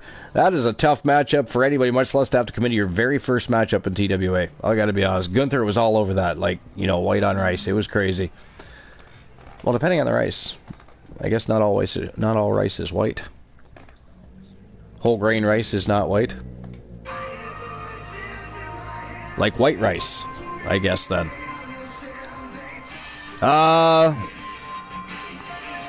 Still waiting for my 1v1 against you, sir. Wait a minute, who? Who's you, sir?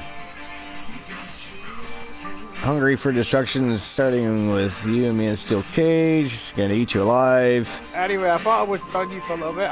Feed me more. Are you related to Ryback? Ryback? He said feed me more. Yeah, I got that. Also, Glittle, yeah, I know that Glittle, yeah, you already said something, and then, of course, Infinite Oni said something to me, reminded me. Yeah, even with warnings, it still happens. Who is Mad Dog supposed to be fighting? Are you talking about me? Well, not me. You talking about Archer? I don't know who you're talking about.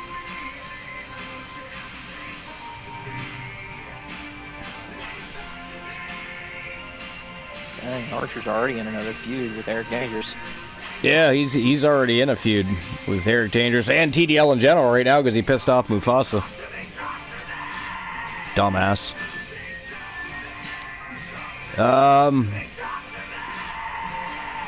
You got hit with F-bomb?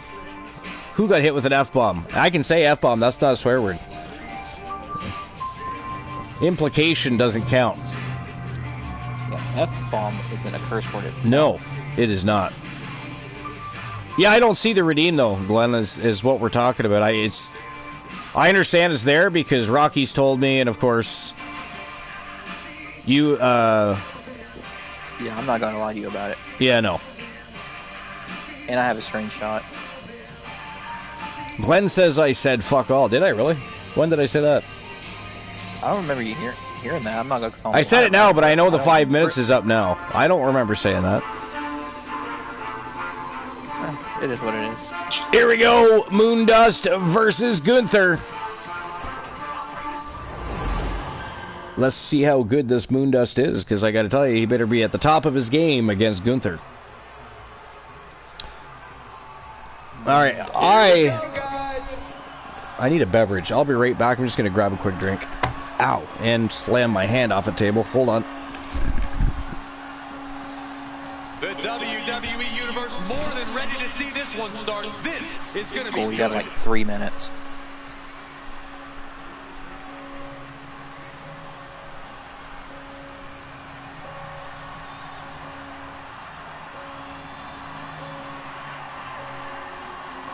I think it's like pretty much. It don't matter. I mean,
Okay, I've returned.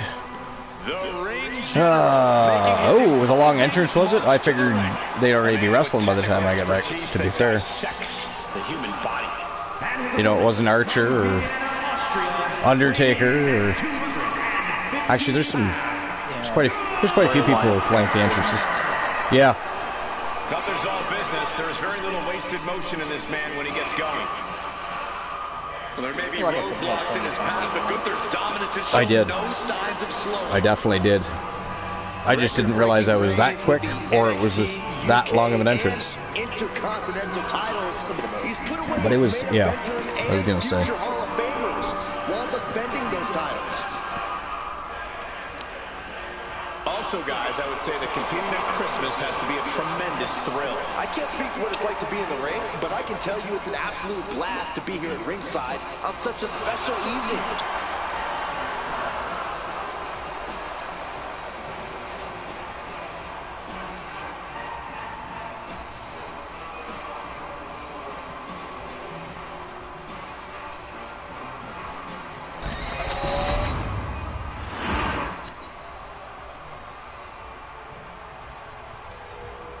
All right. Anyway, This is going to be so match. I was also going to. Well, actually, didn't you have things you wanted to discuss? There was something else we were going to talk about, wasn't there? All about taking care of business. The only thing the Pardon? referee can do is look for a pinfall or submission. Yeah. All their body weight.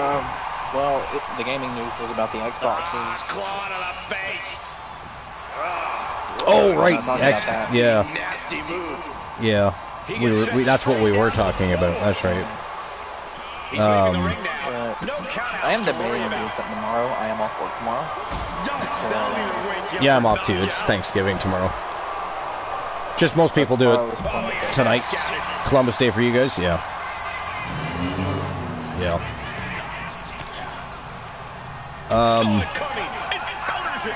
What was I going to say? I wonder what the ultimate decision, why they made the ultimate decision to pull out of the console race as far as Xbox goes, after dominating for so long. It seems so random, doesn't it? Yeah, I mean, I like both, but I was more of an Xbox person. I had the original Xbox, and I had the Xbox 360. I actually liked the 360, except...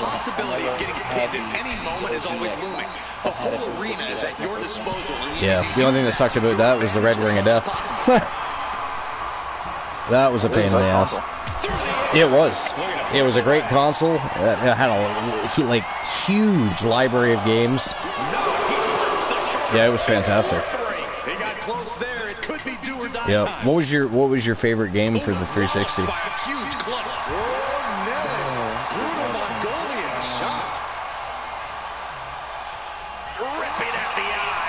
That showed a complete lack of respect for your competition and for our sport. Yeah, I was trying to think myself. I mean, I don't know, yeah. There were so many good games for the 360. So many games. Does anybody else have, I mean, you guys fans of the Xbox 360? If you are, did you have a favorite game for the 360?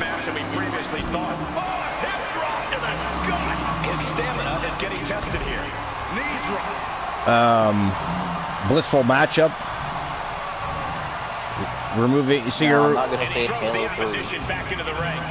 Halo 3. At the time, it was Halo 3.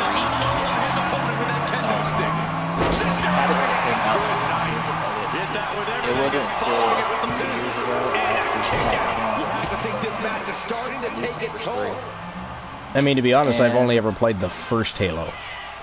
I enjoyed them. Now, Halo 4, I couldn't get into. I didn't hear much about it. That's one I didn't. Halo 4. That's literally one I don't think I've heard much about. I know people had their issues with 3, but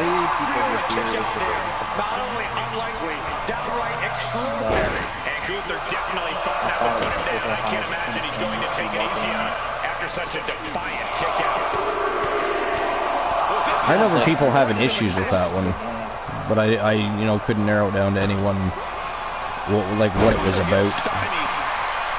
But Now, the first game I owned for 360 was SmackDown vs. Raw 2007. oh, that's a good one to start with, especially when it comes to wrestling games. The funny thing is, I had that game on the PS2. What's it gonna take to keep this guy down? But I wanted to play on the 360 version. Thunder, a shot to the back. For the other servers and stuff. Yeah. Of course, the overall console was better. Did you have the PS3 as well? Did you ever have the PS3 or anything? I had a PS3 for a little bit. Yeah. I have a PS4 too. Oh no, getting in position. What's he planning to do here? Bot alert. Gunther able to steal the ball. This is turning into Swanson Street. Yeah, I'll keep my eye on that, but I'm assuming you're talking about Proptomax there? I don't know, Mufasa said bot alert and chair-shotted Proptomax, so I'm assuming Proptomax is quite likely a bot. And that is it, that is all, ladies and gentlemen, the winner of the match. Representing team at Moonraider, Moondust, with his first W here in TWA, with a huge win over the Ring General, Gunther. So congratulations to Moondust. And, of course, Team Moonraider. That is a big win for your debut to come in and manage to get, not just beat him, but got the 3. You know, he didn't tap him out, didn't knock him out. Hold on. So Moondust came out to Bray Wyatt, and his victory theme is Kurt Angle? That's what I was kind of curious about that, too. I just wasn't ready to bring it up yet. I was going to, wait till the... It's not a knock. This is not a knock on Moondust. It reminds me of, like, the Blue Meanie. The Blue Meanie. Black Rain combined. I believe Archer said he... and referred to him as a charbroiled demon smurf. Yeah, frustration has to be boiling inside Gunther right now. Losing is not something he deems acceptable. No, it wore off during the match. Racist. It wore off during the match. Just kidding. That's the downfall of face paint as opposed to a mask, I suppose. No, I'm just glad there's a demon underneath there. Oh, gotcha. Yeah. Yeah. But congratulations, Moonraider. First TWA win for Moondust. I mean, yeah, I can see that, but usually bots have like a weird ass number or something like in there that looked like it might be. I don't know. Has a bot like a name, so I believe it was a bot. Yo, Soul Embers, welcome in. Well, I've never seen a bot just start chair-shotting people, so I'm going to guess in this one case we perhaps were wrong. Who knows? But welcome in, Promptu.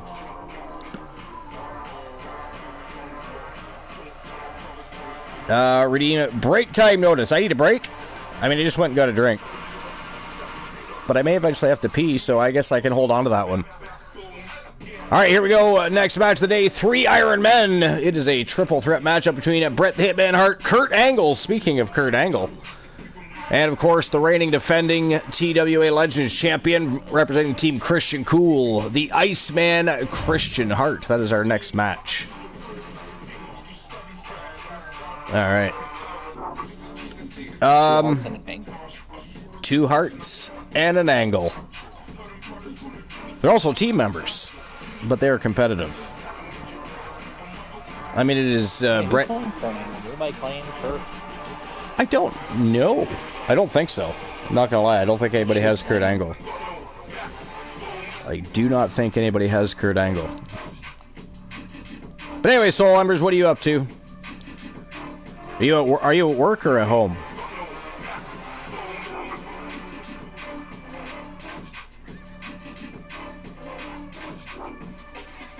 Mine. Promptu's been on Twitch since 2022 and started following us in May. So not a bot. Okay. But it's been a hot minute. Angle. You did already? Or are you doing? That's what you're doing? Just now. He's a good pick. I don't know why no one's picked him. Yeah, I mean, especially considering he's eligible for the Legends division. He's great at things like submission matches. There's the Pure Submission Championships. I mean, there's a lot of reasons. He's just an overall. Well, he's not good. He's great. How dare we? Hey, he's definitely great, not just good. I have my own list poll. I'm gonna update it in a second, so I can always direct you to my own list. I have my own local list that is available over in this room. If I have any picks that someone else would like, you can always get with me, and I can work with you. The most credible WWE champion of all time. See, unlike a couple people, I'm easy. I'm easy. Who always stuck by his principles, even if they were unpopular at the time. I need to keep listening. Oh, we already read that part. I need to backtrack the stream to catch up. I think you can only do that as a subscriber, I think. Can mods do it too? I don't think mods can do it. What were you going to say, Oni? I was going to say, no offense to Gooner, but I think the Motor City Machine Guns would be better fit for Soul. They'd be a better fit for Soul? Yeah, he's from Michigan. Oh, yeah, okay, gotcha.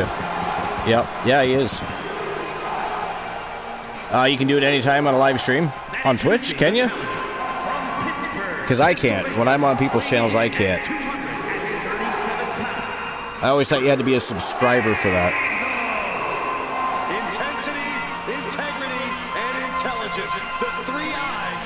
All I could actually bought the 03 Kurt Angle Some would say Kurt on Angle's my faction, independent, almost to a fault. but I'm not paying $30 for it. $30. Yeah, Wow. it's asking for like 110,000 virtual currency, Yeah. which equals up to like 30, maybe $35. You just know to expect greatness. Well, that's kind of crazy. Kurt Angle steps in between I'm not going to lie, I wouldn't pay $30. No, I got lucky with the Trish Stratus 03, but Trish Stratus with this 03. DLC coming out, you can get Kane 03 from my faction. Yeah, but isn't the Kane without the mask, though?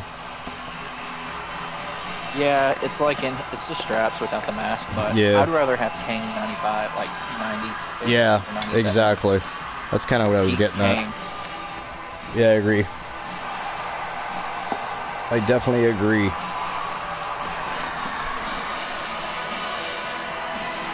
The Iceman Christian Hart, reigning defending a Legends champion, former multiple-time tag team champion. Bret the Hitman Hart, actually his tag team partner and family member. Christian Hart, the only American-born member of the Hart family. But when it comes to competition and championship gold,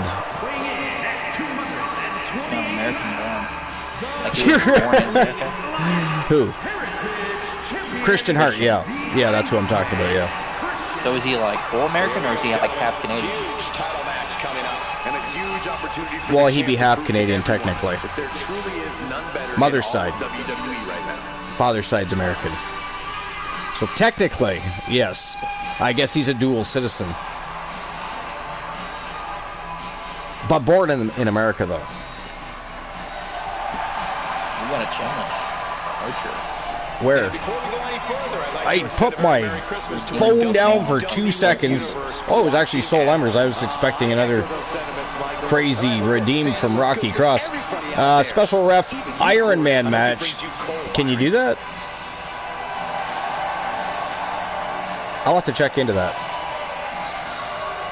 I don't know if you can do a special guest referee Iron Man match. But I will look into that. Can you make Rocky's life hell, please? He slimed me with 2 buckets of it. What? I know my eyes are going, but did I read that right? Oni, try to read that. It's even highlighted, but I that's know just... what she's saying. Because Rocky mentioned earlier that he's from Tesla while she was asleep. Oh, right. I had forgotten about that, actually. Oh, there are no cowards in the WWE, Michael. But you make your point. If you don't have enough gas in the tank, you're definitely not going to win an Iron Man match. You'll take a shot at the one title? Well, you got to earn the one title. You either got to be voted in as a contender or become championship worthy. So you got to exclamation point 1. Like the word, not the number. Well, it is the number, but it's word. It's spelled. It's a word. But a dice win technically gets you a shot.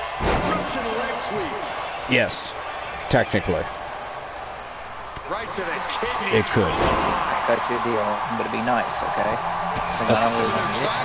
If I win dice, I'll give it to Soul. Okay, fair enough. Sound good? It does. Now imagine, though, for a minute, Soul. Just imagine for a minute that actually comes to fruition. Jack wins the one championship. 5th annual Halloween Havoc right around the corner. Jack's already got 2 matches. That would be 3. Oh my God. One championship is always defended. At least one of them. Not always both, but at least one of them is always defended at a stream per-view, as are all the world championships. Struggling to get back on his feet. So anything that shows up primarily at a stream per-view, you know, if you've got one of those titles, unless there's a real good reason why you can't defend it, it has to be defended. Execution is certainly showing us how it's done right now. Creating sequences his opponents simply have no answer for. Yeah, seem to be just testing the waters a bit there. Because we don't, the world titles don't get defended as frequently as, say, the pure submission or the television championship or the tag team championship, the Legends championship. You know what I mean? Hitman never saw that coming. Exactly. We like to have some prestige. Yeah. He's stalling for time here. The champion just chucking the No, competition around they like don't. nothing. That has to claw the champion. It's hard enough to win or even retain a world championship, so. It's cutting their opponent down to size like that.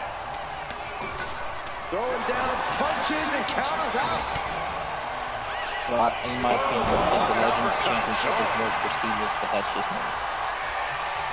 A lot of people hold, you know what's funny, is I used to have a Legends Championship even back before, you know, Twitch gave us the capabilities it did, or YouTube or anybody else, on basically pro boards and sites like that. There were sites you could visit and role play and be a part of an EFED. And back then I ran another that's how we came into existence to begin with, but we can rehash that story another time.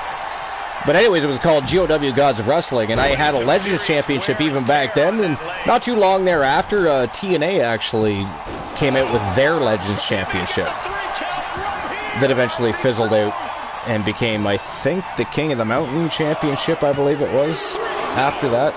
It was the same belt, but rebranded, right? So the Legends Championship has actually been a thing and been around for a very long time.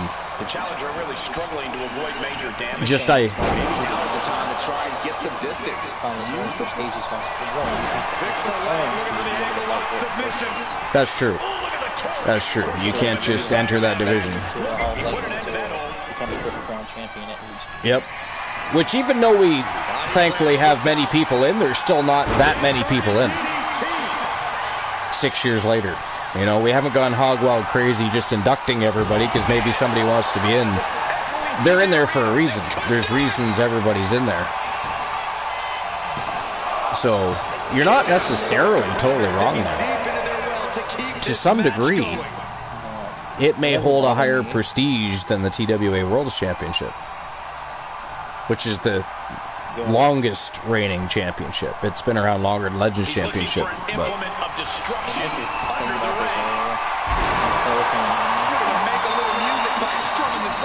Archer or whoever never actually invited January into the coalition. That's a good question. I have no idea. Or BJ. No. I always imagined the coalition being the best of the very best, right? I mean, I guess because they've always had something going on, whether it be Winter Swarm or League of Nations or the Undisputed Kingdom, Adam Cole in it. She probably would turn it down, maybe, but still. Yeah. Probably. That's probably another reason, is I just didn't see that happening. Or as a possibility, I guess. I don't know. But that's a great question. Imagine if that were to take place. Even to have them join forces. Now, before we get to Soul's comment about a giant or whatever. And what need is there to go looking under the apron like this? I think giants are right. If used correctly. For the table, we're just in straight up appetite for destruction territory here.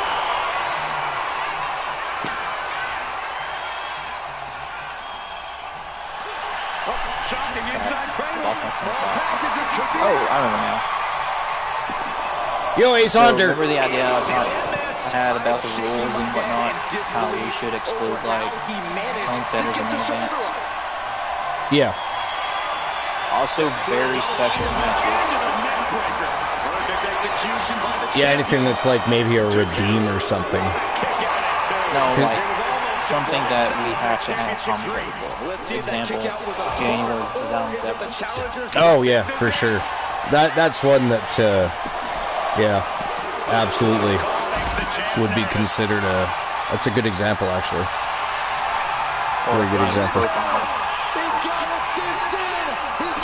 You know, I've been paying more attention to the chat than the match in this particular matchup, so I don't even know if we've had any falls yet. Is anybody aware of the fall count right now? By the way, Ace Hunter, the Eagle Club did have a match earlier. No falls yet? Okay. Well, there is now. Christian Hart with a fall over Bret Hart. Ghastly. That Kurt Angle was laid out cold. He chooses his own partner instead of Kurt Angle. He probably could have got the 3 on Kurt Angle, too.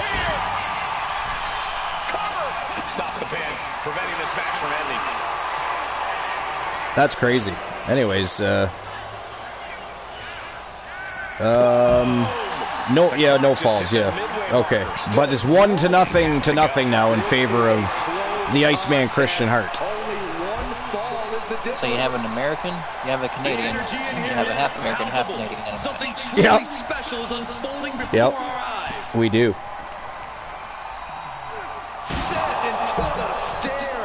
I actually thought of a funny tag team. A funny tag team? Put Kurt Angle with El Grande and Rick Conrad. That would be a funny tag team. That would be a great tag team when you think about it, though. What do you say? This is amazing. I mean, I'm pretty sure that at some point, if that were to actually happen, they would probably become tag team champions. Powerbomb position. Who would you have? Who would you? Yeah.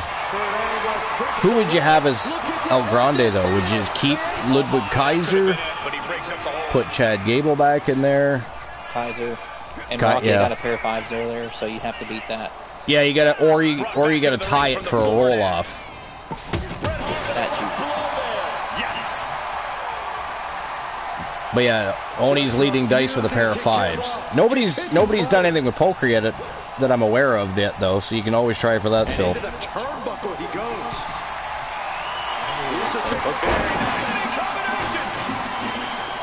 There was talk of Archer getting his own coffee brand. The deal fell through because it was a choking hazard. How dare you, sir? Christian Hart got a pin over Kurt Angle.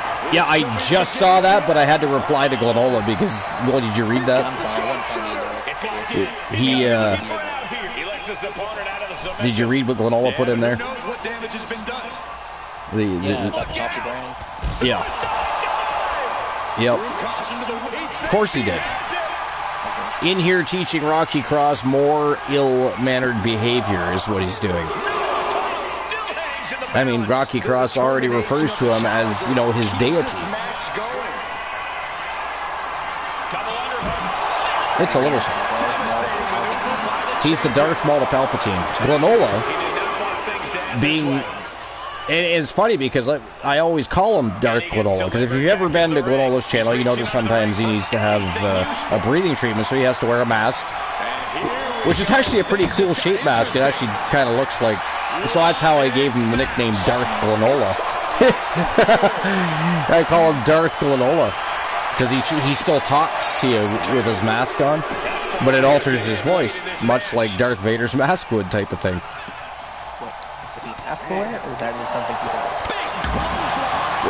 No, he has to wear it, not all the time, just sometimes he gets hard to breathe for him, so he'll give himself a treatment, but instead of shutting the broadcast down or whatever, he'll just do the treatment and still engage with his viewers, etc. Yeah, who got the pin? Again, I've been caught up. I've been going back and seeing if I missed anything in chat as far as redemptions or anything goes, so I've missed a fair portion of this matchup, to be fair. Oh, Bret Hart. Yeah, I guess it would be, because Christian Hart has the first two. So I guess that makes sense.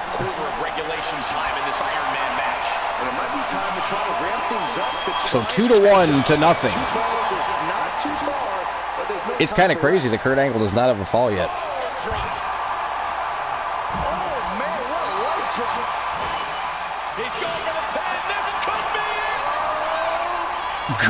Again, he could have pinned Kurt. He could have pinned Kurt. He pins Bret instead. Wow, Sir Jack's in the house. Late as always. Because Glenn loves us. Now he's going to tell us he was here for the whole show. He was just sitting in silence. Back to lurk, he says. Well, we appreciate the lurk, Jack. He doesn't feel the need to hang out with us and talk to us. He's just lurking. Rude. We are not popular enough. We do not offer him enough entertainment, apparently.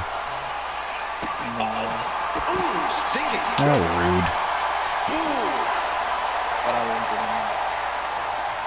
He gets into the ring. Hi, Sir Jack and Soul Embers. Doesn't say hi to us. Just immediately starts causing villainy. Well, he did, but does that include us? To be fair, I never said hi to Glenola either, so hello, Glenn. Hello, handsome, Jack says. That's right. Feed Glenn's ego. Sir Jack has always been about Glenola. 1-1. 0-0. The cool thing is, the game and already know what's going on. Yeah, I have not paid attention to the Sport Bot. I've been trying to skip Sports Bot and make sure I get caught up with anything I might have missed or need to read or etc. Oh, Bret's got it. Oh, he tapped out. I mean, these guys are going. They're teammates, and they're literally. They've spent more of this match beating the shit out of each other for falls than they have Kurt Angle, and yet Kurt Angle somehow just still does not have a fall. Oh, yes, he does. We missed. Actually, wow, Christian just snuck in a fourth. Yeah, apparently, according to Soul, we missed Kurt Angle getting a fall. How dare we? Soul is like the Joe Link of the match. He is the Joe Link of the match right now, yeah. What were you on that, Rocky Cross? You always got something to say, but when it comes time to actually have something important to say, you can't tell us anything. Soul Embers beat you to the punch. All match long. Gaslight. 30 seconds remaining. So clearly the Iceman is going to retain his championship here.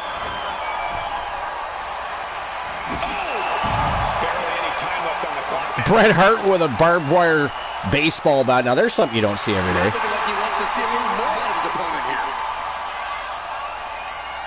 You're getting closer.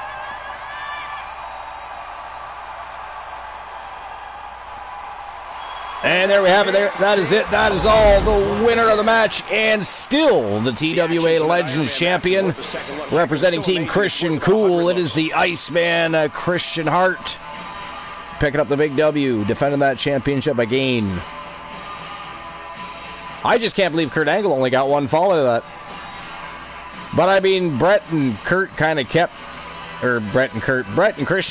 Kurt down, and then spent most of the matchup beating the crap out of each other for falls, which is kind of strange. Again, they are teammates, and I understand it's competition. I also understand there's championship on the line. But that was nuts, wasn't it? That was a little nuts.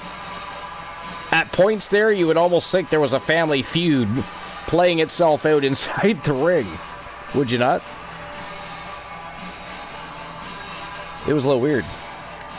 Now I'm starting to wonder, is there problems behind the curtains?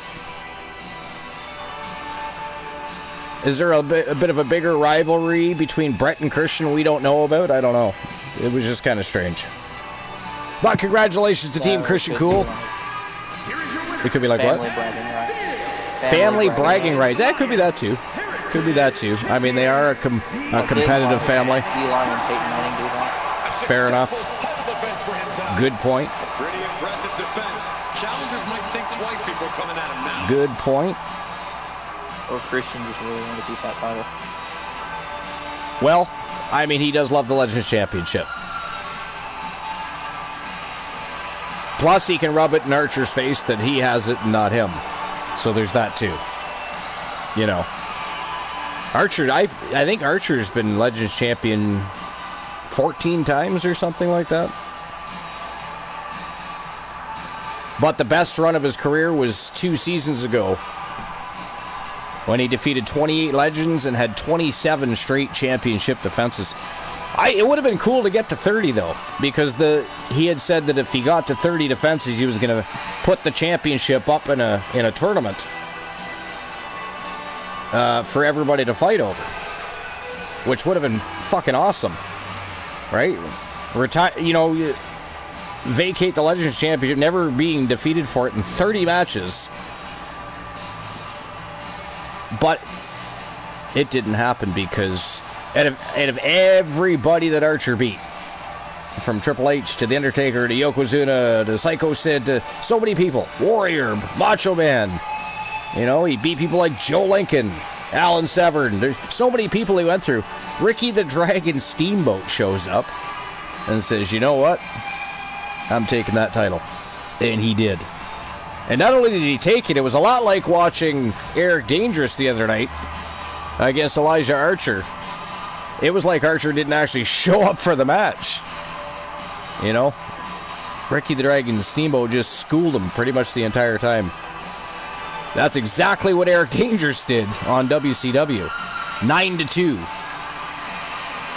Archer didn't, he finally started to wake up and get his licks in, but it wasn't until the last few minutes of the matchup. It was too little too late. He even knocked out Eric Dangerous with an AKO, middle of the ring. But the bell rang, and unfortunately it was 9-2, so it did not matter that Archer was standing, looking down over a knocked out Eric Dangerous. It just did not matter at that point. All right, here we go. Next match of the day. It is the Triangle of Terror. Ashley Blackheart's going to be teaming up with Rhea Ripley tonight to take on the TWA Underground Tag Team Champions, Raquel Rodriguez and Roxanne Perez. They are the Judgment Day, and they are putting their titles on the line tonight against the team from Soul Embers. That is next. It is next. All right. Well, I am going to use Soul Ember's break time notice just in a minute, because my daughter's actually decided she's going to go home tonight at some point, so I'm just going to run it and see if she needs anything or wants anything. She hasn't really said much during this entire show, so it's been a couple hours, and she's only come in to ask for something on one occasion, so I'm just going to go see if she needs or wants anything. So I'll be a few mementos, but we're going to get this matchup started first. Redeem Season Pass, Sid Vicious for Soul Embers, if interested. Soul says, I'll take Sid, alright. I'm shocked you didn't use the second attire for Ashley for the show. I don't tell her what to wear, but I suppose I could make suggestions from time to time. It's a little weird, but we could do that. Glenn says, hi, Minishi. Well, she's in the living room, but I'll tell her you said hi, though. I told her I was going to say, hello to Luke, but Luke's been ignoring us the whole show too because, you know, Mickey James got inducted into the TNA Hall of Fame. Bound for Glory has started, I think, or is starting, so he's just ignoring us tonight. How dare he? Says he's tired. That's his excuse. Hyper Knight Raven, I see you. But anyways, here we go. It is the Triangle of Terror versus the Judgment Day for the TWA Underground Tag Team Championship. It is Hell in a Cell, and I'll be right back.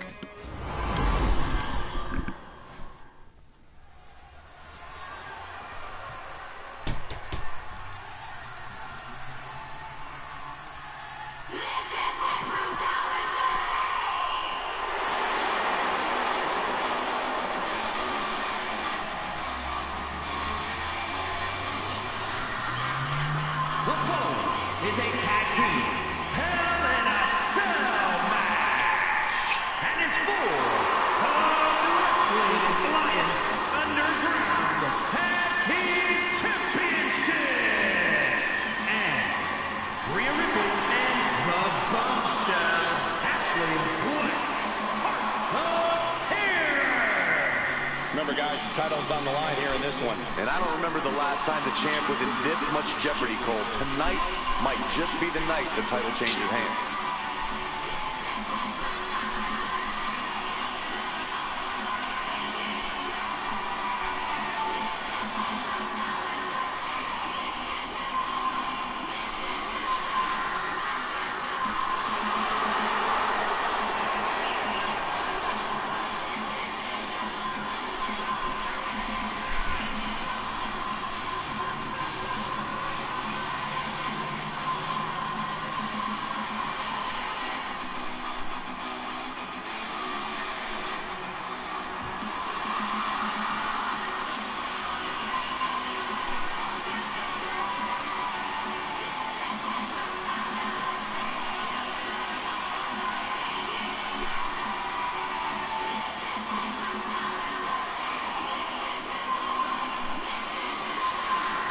Also, guys, I would say that continuing Christmas has to be a tremendous thrill. I can't speak for what it's like to be in the ring, but I can tell you it's an absolute blast to be here at ringside on such a special evening.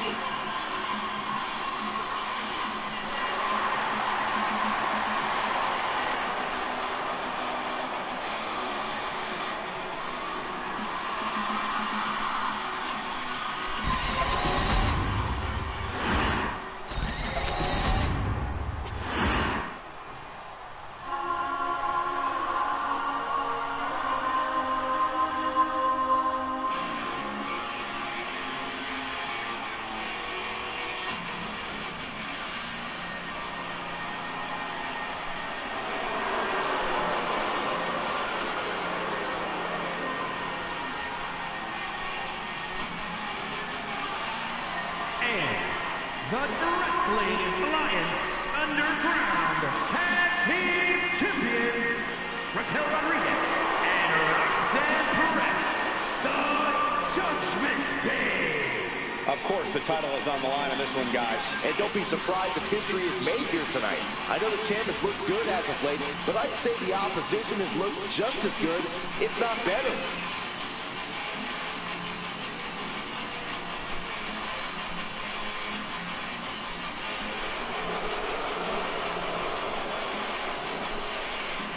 And guys, I hope Santa was good to you this morning. Oh, he's always good to me, Cole. Though I'm pretty sure Saxton ended up with coal in his stocking.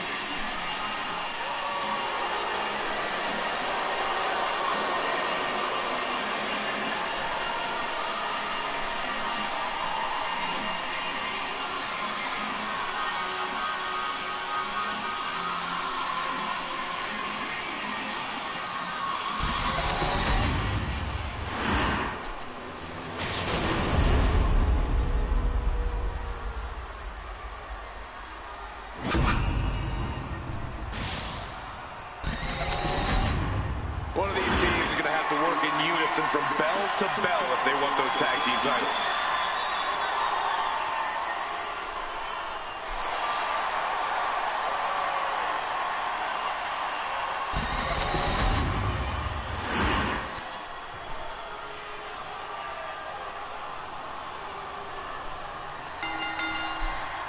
With tag titles on the line, you have to expect these teams to be on their A game tonight. Yeah, I'm sure we'll see some interesting tag team strategies in this match. Well, strategize all you want, but in a big championship match like this, it might just come down to who runs it more. Oh, chin-breaking uppercut. Oh, man. Forced to the outside. Not a good predicament to be in. Oh, man, what an uppercut.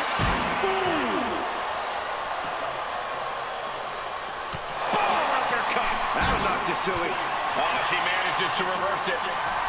Oh, my God. And she knew Ripley's game plan. We're locked in reversals here. Neither competitor intimidated. Oh, he scattered that one. Ooh. Great reaction from Perez. Taking things back into the ring. Back and forth, counter after counter. Both superstars countering one move after another. Several reversals, neither superstar able to penetrate their opponent's defense. The champ creating some distance with that move. Oh, right to the leg.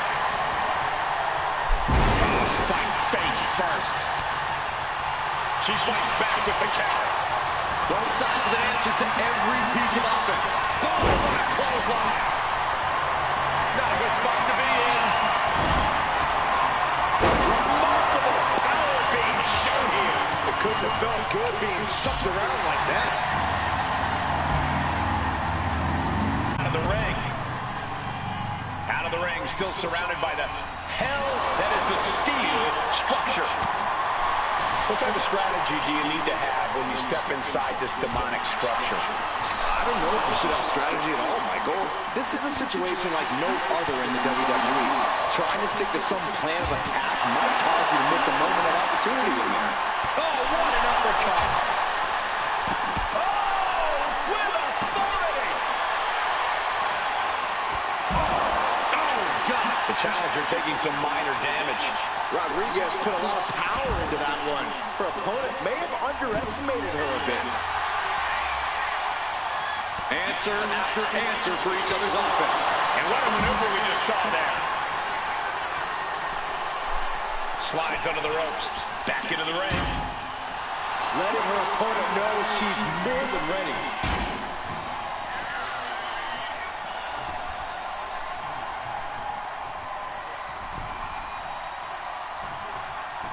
Brought down with that maneuver.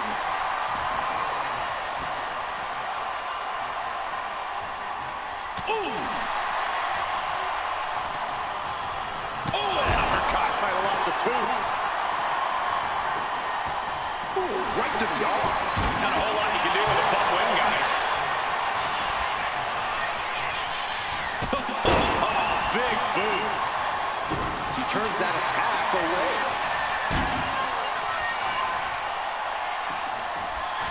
Gory ball. Raquel has her shot lined up. Unloading with an uppercut. These attacks are clearly adding up on the champion. And seeing that you're surrounded by the steel cell can't be adding any comfort. Defeat. For the title, new champ. Emphatic kick out from the champion. Really had less than a second to stay alive there. Out. There's return fire on Rhea. Uppercut. Man.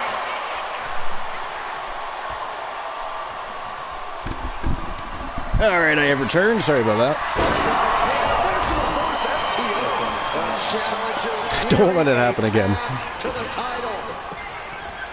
Yeah, well, I think she's at a point where like she feels bad that she's going home tonight instead of tomorrow. But she didn't need to really feel that way.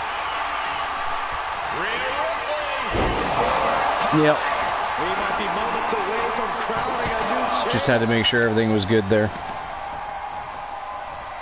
Because she's the one that wanted to go, but then she sort of started. I could tell just the way she was talking to me and things she was saying to me, and I was like, okay, it's okay. I didn't have plans to send her home tonight, but it is what it is. I mean, sometimes when you got a split family or a split home, you got to make compromises sometimes, and it's not always it wouldn't be necessarily a great idea, especially with her being 9 years old, for me to say, well, no, I'm keeping my child, and it's my time. You know what I mean? I can't do that. I've never really done that with my kids, so I don't want to do it with her either. I like keeping her here. I'm not gonna lie, I love it when she's here, but it's one of those things you just gotta. And it's not like she doesn't live in a bad situation or anything like that, right? So it's not like I'm just greedy. I would keep her forever if I could, type of thing. I don't care who you are. You're not the same after suffering a crash but anyway, like that. yeah. So that took a few minutes. And now she's making plans for when she returns. And it's like, holy.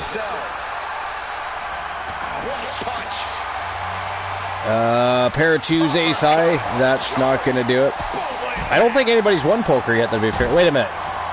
Yes, somebody did. Somebody got 3 of a kind 4s. Was it Mufasa, maybe? I don't remember who it was either. It was a while ago now. But I feel like it might have been Mufasa.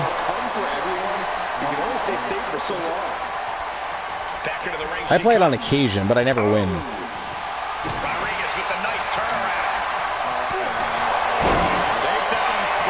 I know so far tonight Rocky Cross isn't winning anything, and that's kind of fun. That's kind of fun, because you already ruined his chances with your pair of 5s and dice, because it's hard to get 6s, much less 5s. There was one show we did, though, where like a few people got 6s, and it was like, what? That never happens. 1 and a 2, that's not going to do it, Glenn. But that's what you deserve, though. After your shenanigans earlier. And there it is. The title's not going anywhere tonight. The cover. Shoulders up. Simply refusing to let this opportunity Yes, slip. that was the agreed upon arrangement. Unless you get greedy. I mean, that would be funny. Oh, there you have it. That is it. That is all. Ladies and gentlemen, the winners of the match. And still, TWA Underground Tag Team Champions, Raquel Rodriguez and Roxanne Perez, the Judgment Day, going home with their gold. I thought I'd lose this match. For a while, now mind you, I was in and out of the matchup, but for a while there, I was pretty certain that the Triangle of Terror was actually going to pick up the W. But damn. I was thinking that too. I'm like, I'm going to lose the tag titles. Well, they did so well the first 3 quarters of that match. I don't know what really happened there, but whoa, Judgment Day turned the tides. Got and a pair of 10s. Who did? Glenola got a pair of 10s. Yeah, but he's got to beat 3 of a kind 4s. Oh. Yeah. The original hand to beat was a 3 of a kind 2s, I believe. It doesn't pop up in a bit either, but I believe it was 3. And somebody got, I feel like it was Mufasa. Yo, Boss Apollo! Welcome in. I do feel like it was Mufasa, though, that got the 3 of a kind 4s. I think he's lurking right now. He's probably watching Bound for Glory. Wow, I got 3 10s. But he knows his match. Did you really? Holy shit. I did, just wow. Now. I'm not even trying. Oh, there you are, Mufasa. Are you, were you the one that got the 3 4s? Not that it matters now, only just smoked it out with 3 10s, but... I wasn't even trying. He's like, I don't play poker. Bam, he plays poker and is winning. Now I'm winning dice and poker. Boss Apollo gets a pair of aces, 10 high. That does not beat 3 10s. I didn't remember. I feel like it was you for some reason, but I can't remember now either. It was closer to the beginning of the broadcast, because I was actually a little bit surprised somebody had beat the house that quick, but because it wasn't a pair or a couple, it was just like 3 of a kind 2s. All right, congratulations to the Judgment Day. Team Infinite Oni. Still the reigning defending TWA Underground Tag Team Champions. Next match of the day, it is Shade taking on Rocky Cross. Submissions fall anywhere in this matchup. Shade, of course, the reigning defending WCW World Heavyweight Champion and has been champion for 4 months and 4 days. He is about to defeat and overtake Humboldt the Arcane as the longest reigning world champion. Now, Humboldt's had the TWA World Championship, I understand that, but he is still a World Heavyweight Champion. And he is about to defeat Humboldt the Arcane, who held it the longest in TWA history at 4 months and 1 week. 4 months and 1 week. So, Team Sir Jack the Great, congrats on that accomplishment. His title's not on the line tonight. Obviously, this is not WCW. But Shade looking to take away Rocky Cross's Pure Submission Championship to add to his already impressive resume of championships he's won. That is next. Let's turn and burn. Submissions fall anywhere. We did not do that list tonight. I mean, technically there's 4 matches still to go, but there is still 4 matches. Okay, shouldn't it be tap outs anywhere? I mean, but it's submissions in general. It's like a submission. Falls count anywhere. You can make your opponent tap out anywhere. I guess I would make it. Oh, fine. How y'all doing? We're doing good, boss. How you doing? So far, so good. Gotta go work tonight. Oh, do you have to work tonight? What time do you work? I gotta go work at 10:30. Then I get security. Now, do you get paid holiday pay? Tomorrow's Columbus Day. Is that a stat day for you guys? We do, but I don't get well, my nursing job I do, but I don't know about my security job. Yeah, we do.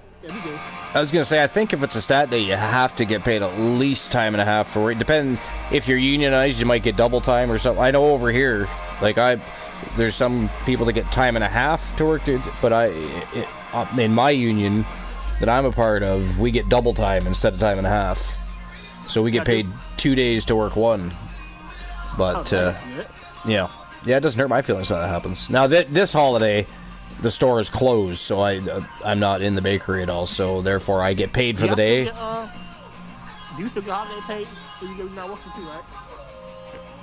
Yeah, we still get we get paid for 1 day to stay at home. Yeah, but if we work it, it's double time. But tomorrow's Thanksgiving here, so it's closed. We get paid time and a half and holiday pay. Pardon me? I mean, I'm getting paid for tomorrow. So we get paid time and a half and holiday pay. Well, no, what happened, the time and a half is the holiday pay. You get time and a half on top of your regular pay, is what it is.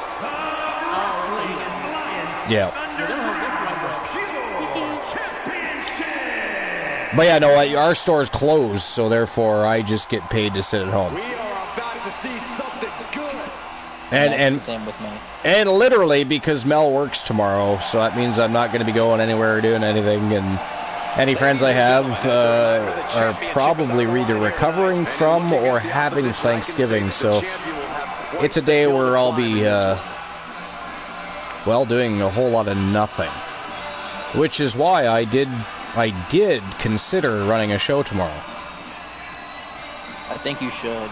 I think I should too, because if not, it's going to be a really long break. Because I probably will clean the mansion, but it's a 1-bedroom apartment. I keep referring to as a mansion. I got to say that because I'm going to laugh if I don't. So I got to get that off my chest before I. But I got to clean up, because wife works, and it's not fair if she cleans it. I would say that competing in Christmas has to be a tremendous thrill. I can't speak for what it's like to be in the ring, but I can tell you. You'll probably do yours before mine, though, so I can watch you while I'm doing everything I'm doing. That's the side if I do anything. Fair. I think you should. Get some more rust off of the LLW. See if you can, what else you can come up with for match. anymore. I'm just lazy. Just want to lay around, do throw on my phone. Yeah. Because I don't want to sit on my computer. I mean, I will do that tomorrow too because I do have cleaning and stuff to do tomorrow, but I'm not gonna, I'm not gonna be on the game all day. That's for damn sure. That never happens and won't happen. And I think that's just where my work kind of ruins things at times. Because I sit at a computer all day. Oh, that's gonna suck. I mean, I used to have to do that. I have done that at more than one job. Well, yeah. So yours is even. At least with streaming, I'm doing something I kind of enjoy. So. Yeah. Merry Christmas. You know, I can't help but wonder what I did wrong to have to be spending Christmas. But you sitting in front of a screen, at least, you know, because you're constantly reading things and etc. Right? It's not like you're watching videos or you're reading constantly. That must strain the eyes a lot.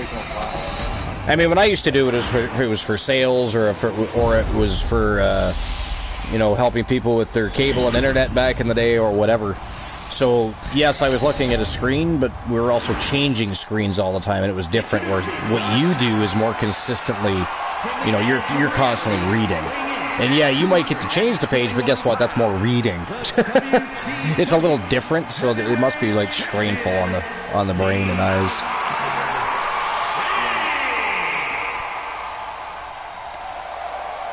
But yeah, I used to troubleshoot internet for Bright House and Roadrunner and a whole bunch of things. Comcast. It's funny, I live in Canada, but I'm helping people with American internet and cable. And by the way, it's crazy how many of y'all in later, because this isn't even later 2000s that I even more recently did this, so it's not like it was, you know, 30 years ago. Y'all have issues trying to figure out how to figure, you know, your routers and your modems and holy fuck, and you get angry really quick too, by the way. You get angry really quick too, by the way. It's like, holy fuck. Do you know how many credits I gave out? Because if I had what we consider a hostile customer, we were allowed to offer credits to calm them down a little. Do you know how many times a day I had to do that? It was like, holy fuck, like Canadians can, like, when we want something, we want it done, and we want it done the way we want it done. But no way we would sit on the phone line that long arguing with a customer service. We'd hang the fuck up, call back, and hope to get a better answer is what we would do. Not y'all. Not y'all, no. You just keep me on there for 20 fucking minutes, screaming my head off and telling me how bad the equipment is and this and that, and then by the end of the call, all we fucking did was probably a power cycle, and your shit was working. And I gave you credits for the next 2 months just to try and contain your anger a little bit so that I can get off the fucking phone and either go for break or on to my next call. I'd be having a real good call time too, because certain areas of the states are of course different, you know, depending on who you're talking to and what state they're from. It was different communication wise and how they approach things. I forget. No. I worked for a company that's what they specialized in, was customer service for companies like AOL, Time Warner back in the day, Bright House, Comcast, companies like that. Roadrunner was an internet service. I think I want to say that was AOL. Or was it Time Warner? Might have been Time Warner Broadcasting, actually. Well, I did that for a few years. I mean, I also worked for another company that made sales for companies like Columbia. I don't know if you know who Columbia House is, but it's like it was a giant music distribution place that would sell you and companies, well, music. And I would sell people CDs and movies and stuff like that. Made a lot of money doing that shit, actually, to be honest. I only worked 5.5 hours a day, and I would easily make between $700 and $900 a week. And that was in the late 90s, early 2000s, so that was actually a lot of money then. This could be his chance to rally. Yeah. Nice Japanese arm drag. Yeah, a lot of people liked AOL, actually. The amount of... Good Lord. So effective. With the counter. Yeah, they just ended dial-up? They had dial-up this long? Who the fuck used dial-up? For real. I guess. I was gonna say maybe other people who have Old, yeah, houses that weren't up to date with wiring and stuff like that. I guess they'd probably still have to use it. But so now, what do they do? What do? They gotta call Elon Musk now and get some Starlink going or some shit. Because what are they gonna do now if they don't have updated systems? That or they gotta pay to have everything rewired. Well, I mean, there's some broadband that's affordable. I pay just for internet, and that's all I have. See, I only pay $40 a month for my internet service, and it works like a motherfucker. You talk to some countries though, people from some countries, and over there their internet and shit is way cheaper than ours. Way. Cell phone service, everything. It's like, what? What do you mean that's all you pay? Shit. We pay that per month. You know? It's like, holy hell. Like, for instance, over in China, they don't pay a lot to use cell phones over there. They do not. A narrow escape. I mean, what are they going to argue on that? Oh, well, they got more people and they make more sales. Like, what? You capitalist motherfuckers. How dare you all overcharge us for cell phone usage and internet service that 9 times out of 10 isn't always great. I mean, actually, to be fair, most internet service, as Oni was trying to point out, is pretty good now. I wonder what Starlink is like, though. I wonder if it's actually good. Do you know anybody that owns a Starlink system? That owns a Starlink system? Yeah. No, me neither. I literally don't. Boss, you? No. No, and I certainly don't have it myself, so I literally have... I'm just curious. I mean, I'd say look that shit up, but people would leave bad reviews just because it's Elon Musk, so you couldn't even take most of it with anything more than a grain of salt. You know what I mean? You gotta know people that have it to get a proper, basically analysis of how it works. God damn. Shade, open up a can of whoop ass on Rocky Cross here. Well, we got some fuckery going on here. Of course, Rocky Cross has death authority. Turn out the lights. Oh, that did not turn out for him, though. That did not pan out well. Shade just busted open Rocky Cross. This is a great part of the show, Oni. Rocky Cross just got busted open. He is bleeding. Crimson Mask. He's getting back up, but I don't think he's going to like what he finds. Just got crowded. Unexpected result there. Getting set up in the corner now. Wow. Again, this is submissions, falls, anywhere. Oh, look at this. Dragon Sleeper applied. Wow, Shade stuck out the back door. Threw him over his shoulder. Good defense from him. His mind is turning. Might be close to the end. Going outside. What the hell was that about? It was like Rocky Cross was throwing a temper tantrum. In with a steel chair. Look at this. He doesn't see Shade coming from the top turnbuckle, though. Takes him out with a moonsault. Oh, shit. Oh, there it is. Big punt kick right to the side of the head by Shade. Needs to be looking for a submission here. I'm a crocodile with Oh, here we go. Driving a forklift. Ankle lock, locked in tight. Rocky Cross in trouble here. And he breaks his own submission. Wow. Why'd he let him go? Soften his opponent with that hold. That's weird. I thought he had him beat there. He let him go. Apparently so he can punish him further with a chair. Fear in your opponent. Today, Infinity is Trish Stratus. He just said that. And driving a forklift. A motherfucking forklift. And you're a crocodile. I mean, maybe the crocodile's on a date with Trish Stratus, and for whatever reason, to the crocodile, the forklift seemed like an opportune vehicle to pick her up in. I don't know. I can't explain that one. That's, I think, the weirdest combination we've seen yet.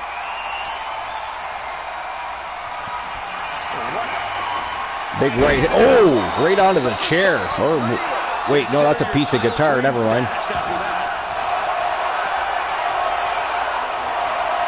Figure 4 by the champion here.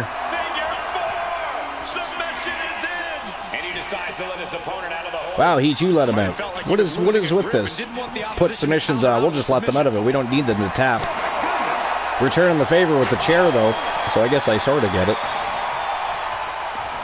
But I mean, why not just beat him? Hit him with the chair later. I mean, Superman punch. Oh, he nails him with a spear. Actually, the way that landed, it looked more like a shoulder tackle to the sternum area, to be honest. Just the way, I don't know, just the way he delivered that. And that is it. That is all, ladies and gentlemen. The winner of the match, and still your TWA Pure Submission Champion, representing Death Authority, and of course, Team Rocky Cross. It is Rocky Cross. He is still reigning, defending Pure Submission Champion for TWA Underground. So congratulations, Rocky Cross. Would Rocky be the best heel at the moment? Rocky might just well be the best heel at the moment, yeah. No, I'm not going to lie, though. Inside and outside. I actually thought Shade was going to win that. I actually thought he was going to win that. You know what it was? He let him out of that ankle lock. I mean, he should have kept that thing on. He had him beat. That was weird. Not as weird as Christian Hart and Bret Hart beating the shit out of each other tonight, though. Kept Kurt Angle down and busy enough that he had troubles picking up falls. Other than that, they were going at each other all night long.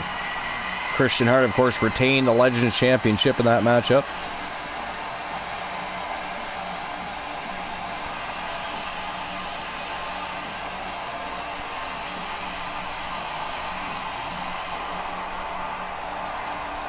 Dragon Sleeper ends the matchup. Rocky Cross with a crimson mask, but he also has a crimson championship, so to speak. It is red. And he is still the king of submissions in TWA, apparently. It won't be too long until John Cena makes his way to TWA. John Cena. We haven't seen John Cena in a hot minute. We have not seen John Cena in a hot minute. You know what I just realized? We're at the main event. We have not had a betting line all night. We completely forgot to open the betting lines in the betting rounds. We were more concerned about Ashley Blackheart, you know, not wearing the attire she normally would for a tag team match, I'm assuming. And we completely overlooked the fact that that was the beginning of the betting rounds. That is ghastly. I better open it up for at least this matchup. But our main event, ladies and gentlemen, it is a tag team lockdown. Best 2 out of 3 falls inside 4 sides of steel.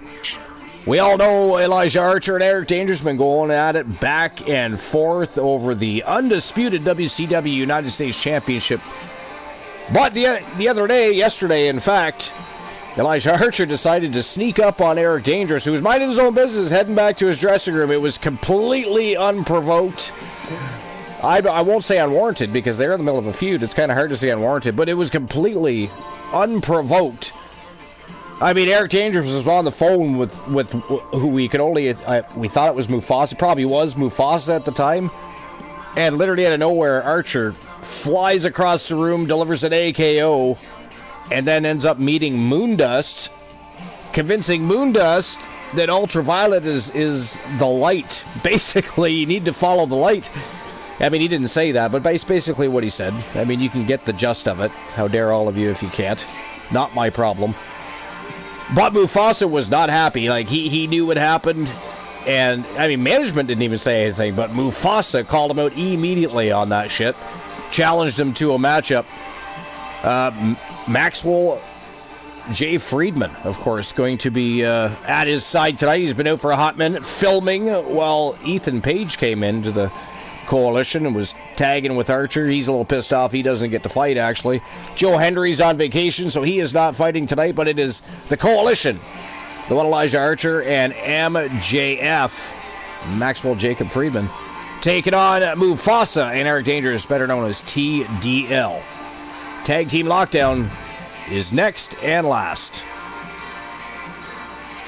Let me open up a betting line here.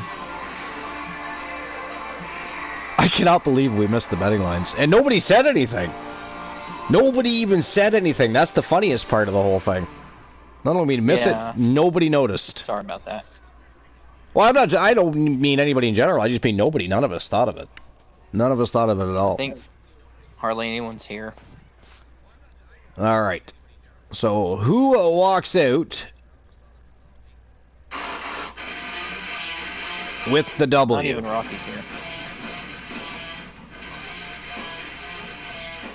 Is going to be the Coalition or TDL?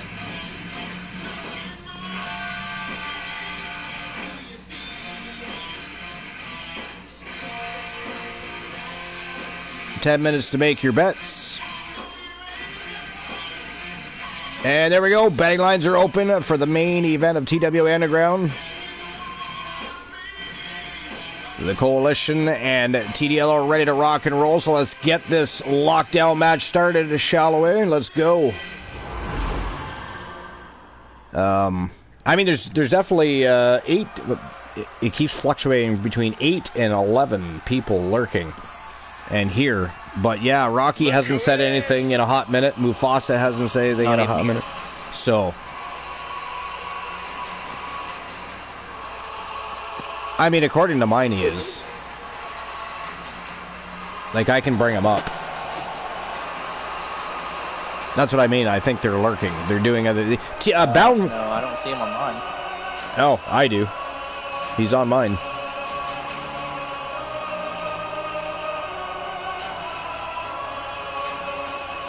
Yep. And it keeps bouncing back between 8 and 11 lurkers. I say lurkers because nobody's chatting. But to be honest, you know, if they've been here since the beginning and saw all the craziness that you and I ended up having discussions about on the broadcast because of, that could be why.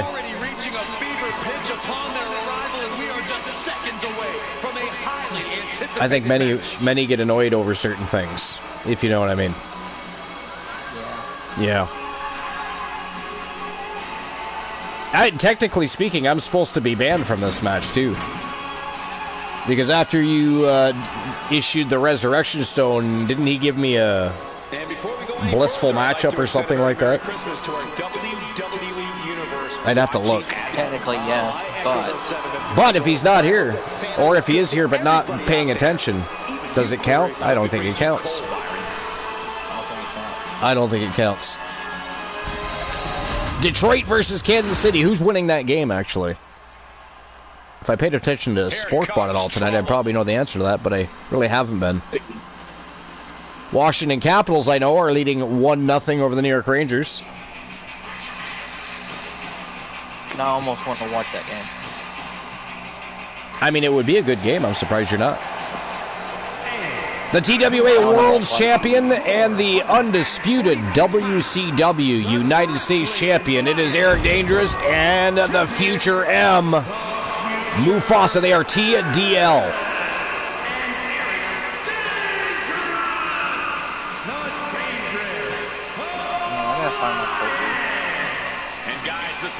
You gotta find what? The poker. Oh, right. I don't know. I haven't looked, so I'm not sure. Not 100% sure.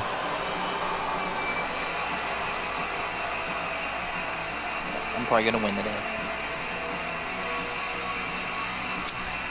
What's you'd poker be. get? Poker is, I believe, it's World Championship.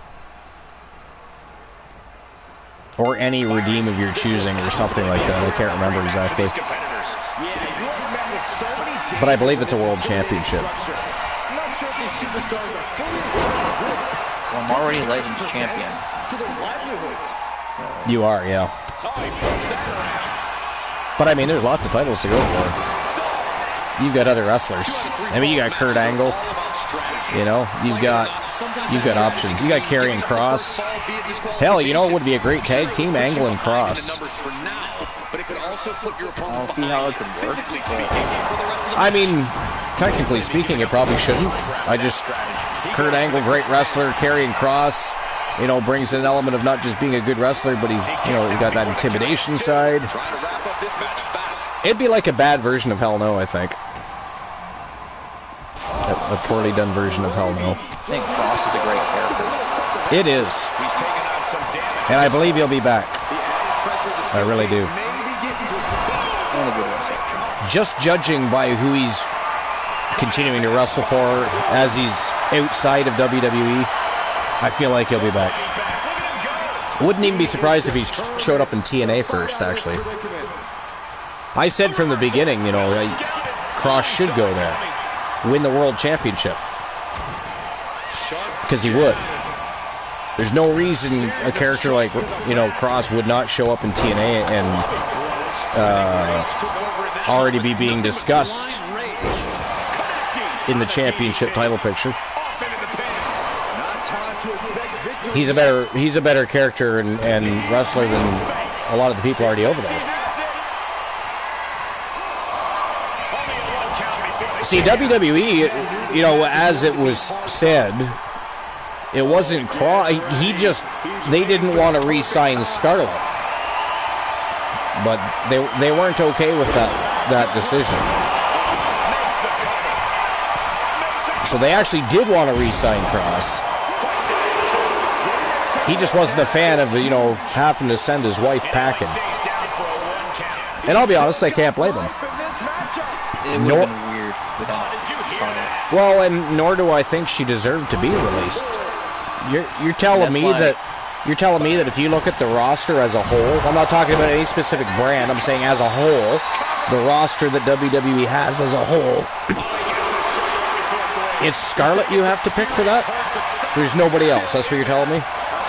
Because I could find somebody, you know what I mean? I could find somebody, you could probably find somebody that would be more worthwhile letting go than Scarlett. Scarlett's a great character, great manager. She can also wrestle. You gotta like Scarlett and Kross together. Yeah. It's also why when I redeemed Kross, Scarlett is with him.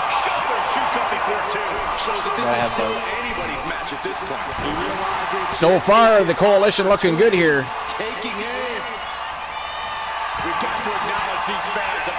MJF has been all over Eric Dangerous. Or is that Mufasa?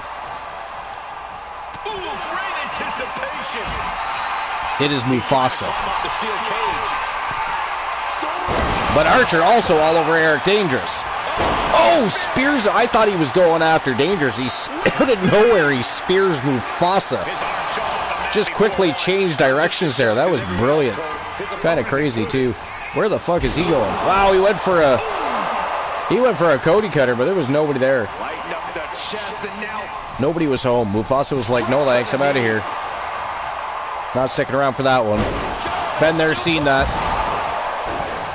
How dare you, Archer?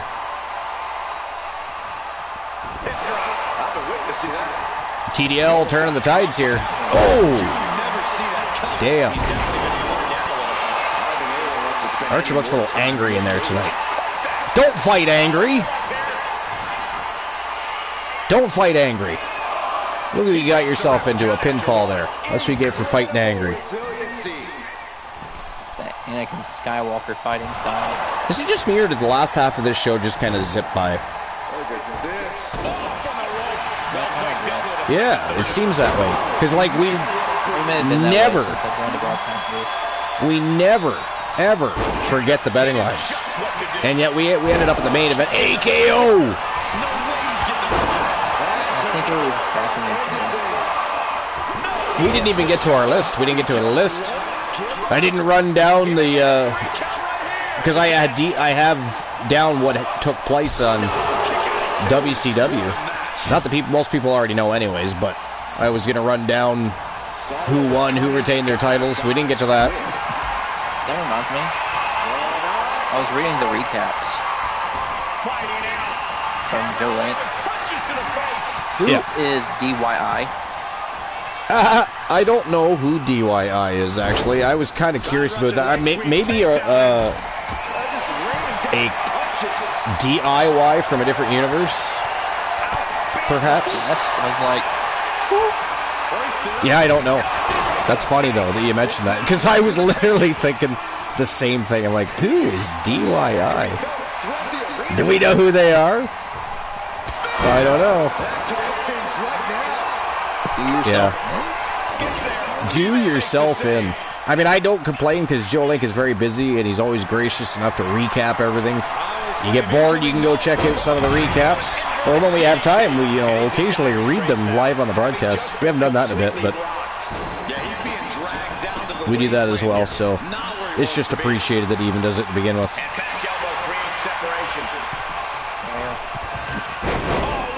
I just got curious.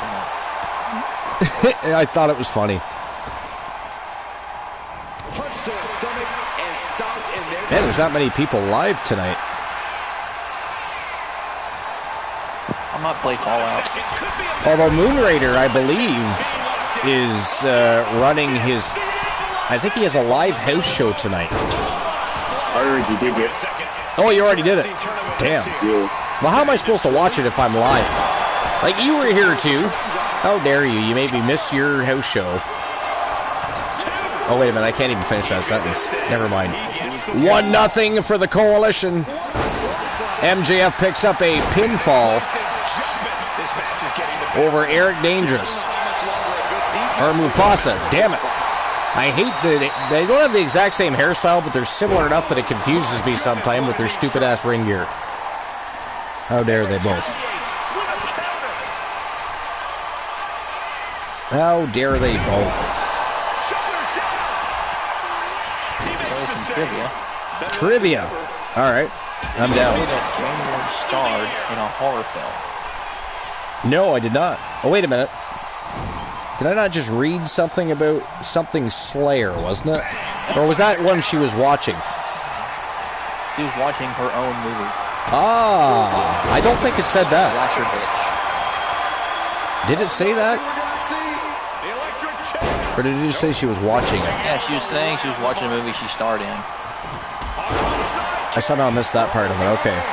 But I do remember that now, yes. I haven't written the full story, but basically it's about this character named Victoria Blackwell.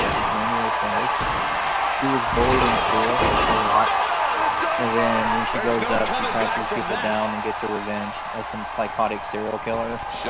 Basically, think of like a low-budget Halloween. Interesting. Not only does it sound... It's all she does is stick some woman's head in a fire. It is 1-1. Oh! Archer got stunned. Referee's not... Oh, now he's paying attention. 2 count only. Archer kicks out somehow.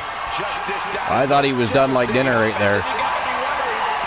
Oh, AKO out of nowhere. It's in the house. Apparently he's not happy with the AK. Oh, he got caught. Archer got caught. That was just plain stupid, that was. Pin his ass. Oh, is she? I was actually... Excellent. Honeybee, welcome in. Appreciate you being here. Sorry, I was actually looking to see who was live, to see who we can invade when the show is over. Which is, momentarily. We're definitely in the latter half of this matchup. Both teams looking for ways to end it. The end is near. Oh, AKO right there. That might do it. And that is it. That is all, ladies and gentlemen. The winner of the Tag Team Lockdown. It is the one Elijah Archer and MJF. They are the Coalition, and they just picked up a huge W over TDL. One of the very best tag teams in TWA history. Doesn't hurt their feelings, I'm sure, to add that to their resume. And, of course, the feud between Eric Dangerous, who just schooled Elijah Archer 9 falls to 2 in an Iron Man matchup on WCW, took those undisputed United States Championship belts away from Archer. Their feud is still running hot, and you can guarantee you're going to see those two square off one-on-one again in the near future. But great matchup. Well, I think I've made a decision. That was a great matchup. Could have gone either way. I mean, in the beginning, Coalition was all over them. TDL woke up. They were whooping some ass and beating down the Coalition. They tied it up. But it was Elijah Archer sneaking in an AKO that ended the night. 2 falls to 1 for the Coalition. So congratulations to Elijah Archer and MJF. Yeah, I've decided my poker. Okay. Kurt Angle will fight Shea for the WCW World Championship. If he's still champion. Because he faces... Hold on, let's see. Who does he face? Eventually. I don't think it'd be a good That's not match. it. Where is... Oh, I'm in the wrong spot. He faces Jack Stone. Oh, wait a minute. That's Mufasa. CM Punk is facing Shade. Okay, the winner of that match. The winner of that match? Okay, fair enough. Fair enough. Alright, well that is it. That is all, ladies and gentlemen, for episode number 664. TWA Underground is in the books. What a great night of matches that was. Christian Hart, I gotta tell you, that matchup still stuck right in my brain because, I mean, Bret the Hitman Hart and Christian Hart, the whole matchup, found ways to keep Kurt Angle down long enough so he had troubles picking up falls. He only got 1. And then him and Bret, they were just at each other's throats all night, picking up falls on each other, one after the other. It was kind of insane. So I think for that reason alone, I guess it'd be between that match and this one, because this was a pretty good matchup. But I think one of those two would be match of the night for sure.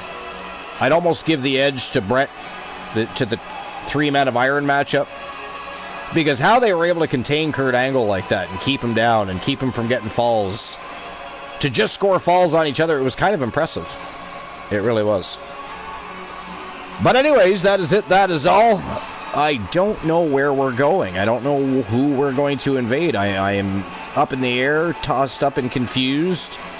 Yeah, absolutely, Mufasa.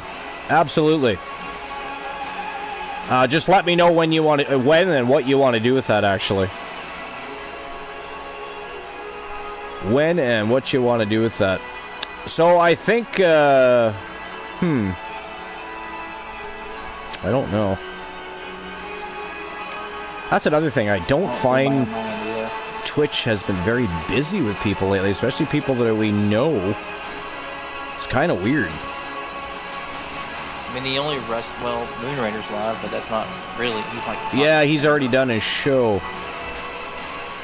The only other wrestling stream, well, quote-unquote wrestler I have on is Leva Bates, and she's playing Jackbox. So. Okay.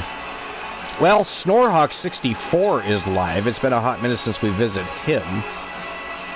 He is a member of our community. He does not stream wrestling. However, that doesn't matter. We don't just stream other wrestling show. We do like to invade a wrestling show when we're done, because it kind of keeps that hype going, but it's not always a possibility. So tonight, great show, great matches. Infinite Oni won 2 different... he won at dice with a pair of 5s, and then won at poker with 3-of-a-kind 10s. I can't remember what the high card was. It doesn't matter because he won. So he's got 2 championship opportunities for his team. So it was just a great night overall. But I think we'll go visit Snorhawk. What the hell? I don't know what he's playing. I didn't even look. But he is a good guy. He is part of the U.S. Navy. He's been part of our community for quite some time. He still pops in from time to time, so what the hell?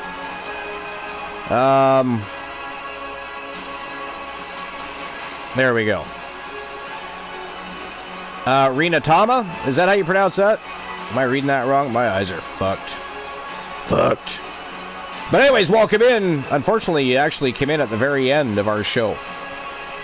Episode number 664 is in the books. It is over. We're about to invade a community member of ours. Snorhawk64, he's a great guy. Stick around for the invasion. Say hello before you take off, or lurk, or whatever you're going to do. Show him a little bit of love. Keep your eyes open, because Infinite Oni's talking about going live tomorrow. You never know what he's going to be doing. And I think at this point, because my evening kind of changed up, and my day is different tomorrow, we might even be live again tomorrow. It would be Wrestle Wars Genesis tomorrow if we go live. So we'll see what happens. Keep your eye on Discord. I will keep you well informed. But it's that time of day. You don't have to go home. You do have to get the fuck out of my channel, though. Go see Snorhawk. Show him some love.